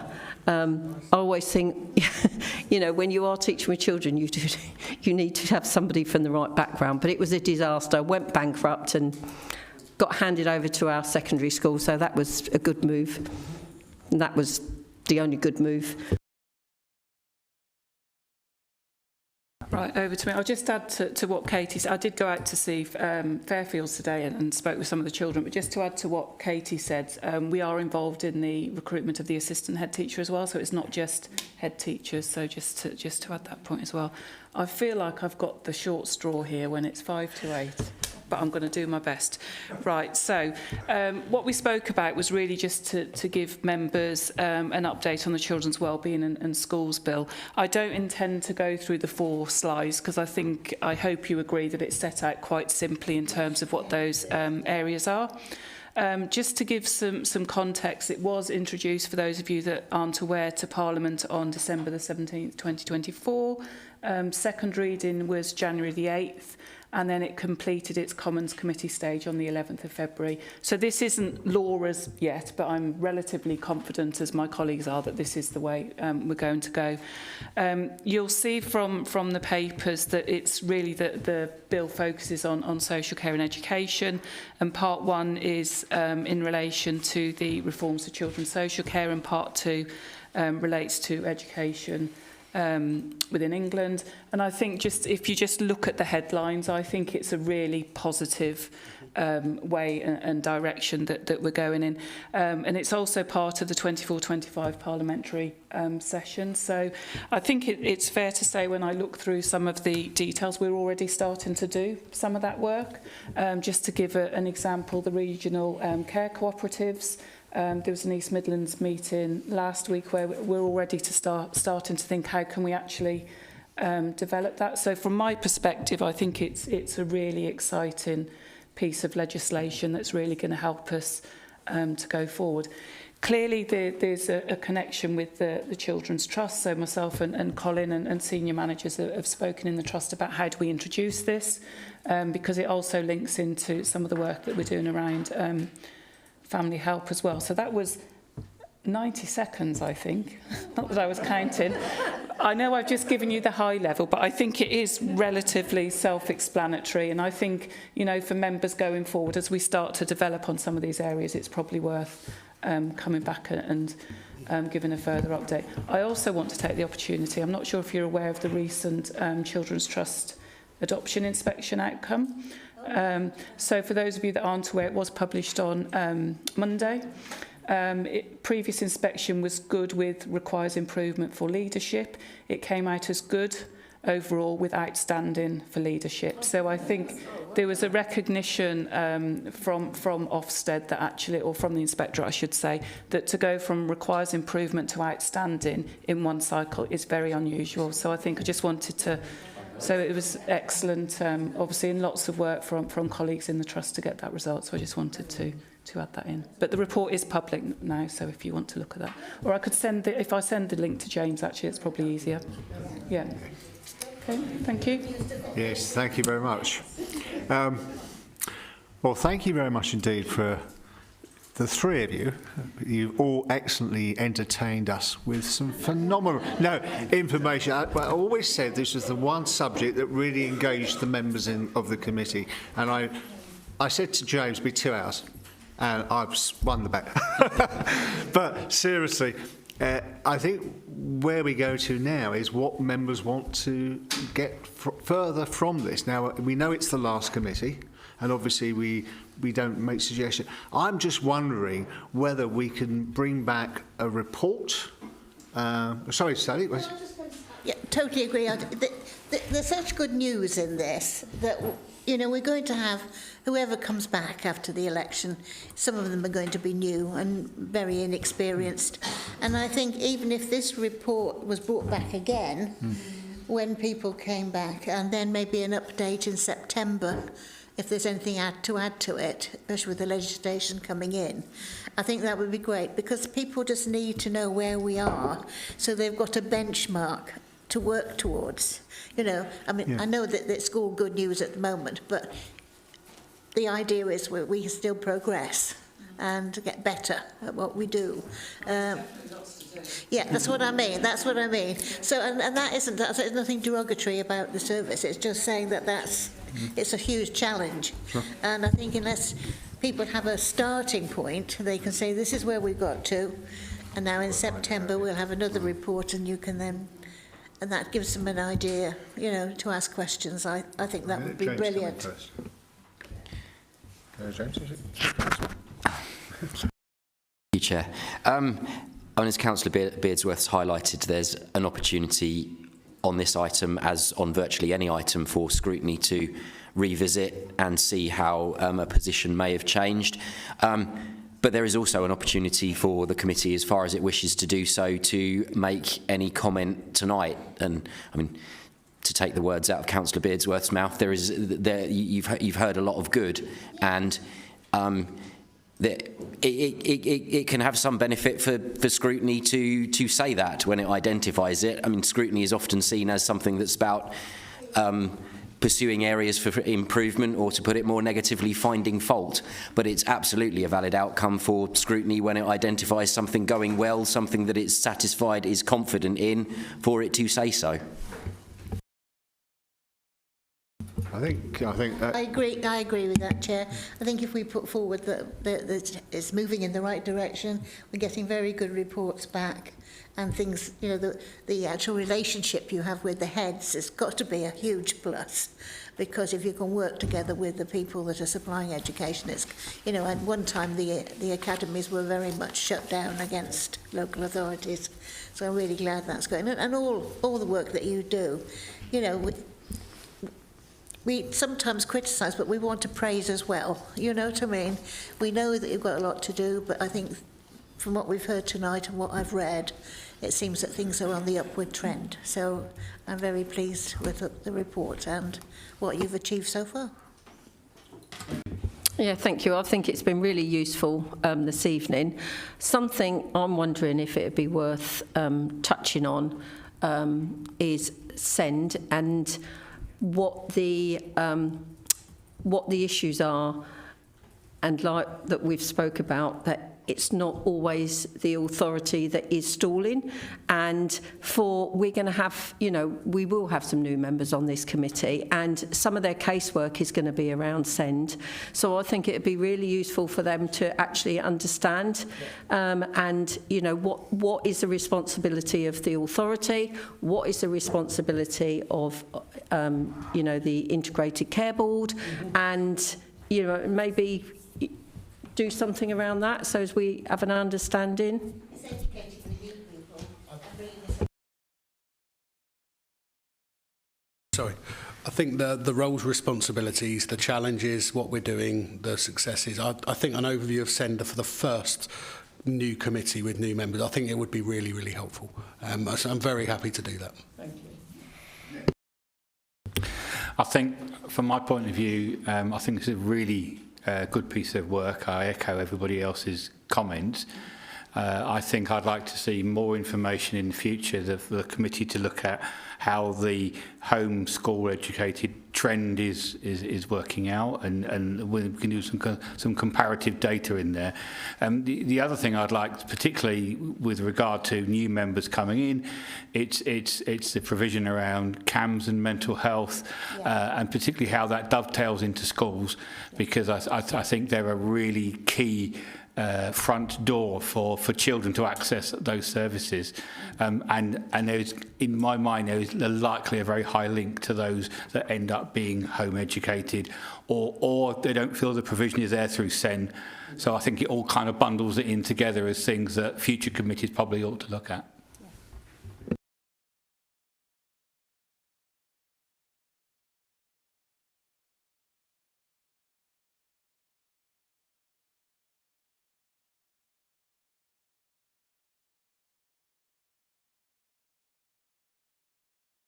Really quick, I just wondered if I can make a suggestion as well, because I think it would be really good to look at family help, early help as it's been known, because that clearly links into, and I think that links into what you were saying, Councillor Randall, around SEND. So I think at some point in the future it would be really good to come back with what we're doing around family hubs, family help, and the plans around that, because clearly that links into lots of the areas that we've spoken about.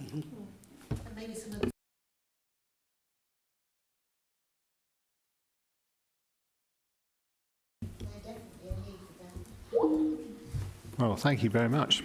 Well, Katie, Ben, Melanie, thank you. That was a really, really good, in-depth discussion.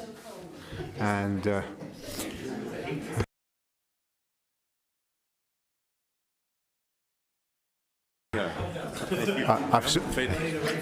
that's okay. We've still got one or two more items just to go through. Yeah.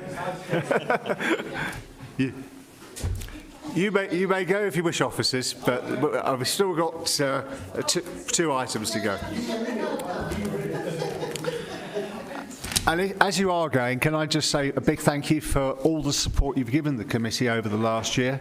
It's been absolutely beneficial. Your input, the way that you've answered members' questions has been really good. And we obviously wish you every success in continuing the good work to drive education as best we can. So thank you very much. I'm sure the committee... The recognition, because that's really important for staff as well. We do. Yeah. You are a team. That's absolutely right. Well, the report was the Children's Educated Housing Overview and Scrutiny Committee annual report, which you can say agreed. Well, I've had nobody complain, so I always think that's a good sign, and I'm really indebted to the officers and James in particular, and Catherine and that for doing it.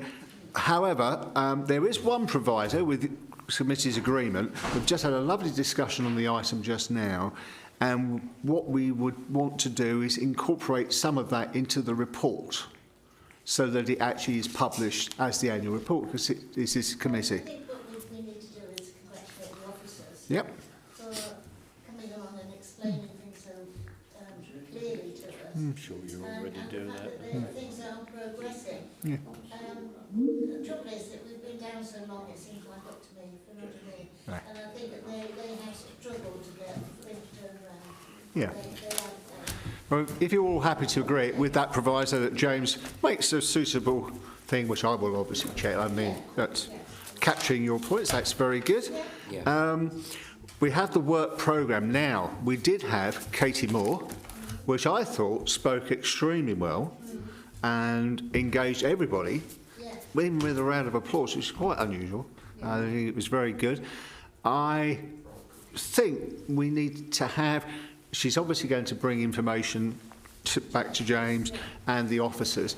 I would like to suggest, if members are happy, that again, at some point in the work programme, there should be the opportunity to, well, not to discuss, but to drive it forward. I think the officer's got a lot of ideas.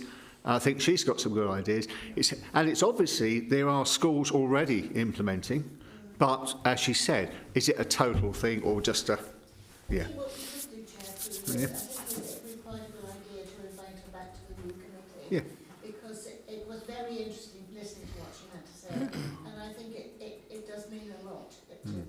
I mean, I really worry about children today, that, you know, the parents are so busy on these phones that they don't have any time for the kids, you know, because they're either given a tablet to watch to keep them quiet, or they're Now, interestingly, there's been a big debate about thefts of mobile phones. Apparently, 38% increase. Now, my question is, and I haven't asked this, but is it where is it happening? Is it men or is it ladies? Now, the reason I say that is because ladies, I didn't know this, sorry, but pockets on ladies' trousers, which is quite common, are not conducive to mobile phones. I can put my mobile phone in my pocket. I get pockets in ladies' trousers. Exactly. And of course, what do ladies do? They put it in the back pocket. And I'm wondering, yeah, or jeans. Yeah. But as I say, it's quite interesting. And I'm just saying that it's becoming. Quite a lot of thefts, Andrew, are out of hand. Yes. People are making calls Yeah. and they take them because they're going to pass on motorbikes. Frightening, isn't it? Anyhow, sorry, digress. Now, have I missed something, James?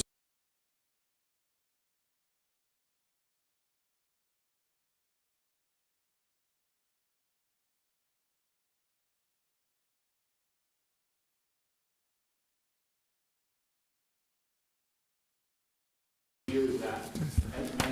And if that could be incorporated as early in the programme as possible, you know, I think I've never seen so much enthusiasm from members around what that lady was talking about. I think we're all related. Yes. And I think the great thing is if the pre-meeting ones go to set up to form a committee in terms of agenda items, that would be a perfect item to pick up, and the committee can then decide what it wants to do with it. Wouldn't it be great if WNC was a beacon in whatever comes out of that? Absolutely. James, sorry, Wendy. Sorry, I was just going to say, did any of you watch the documentary?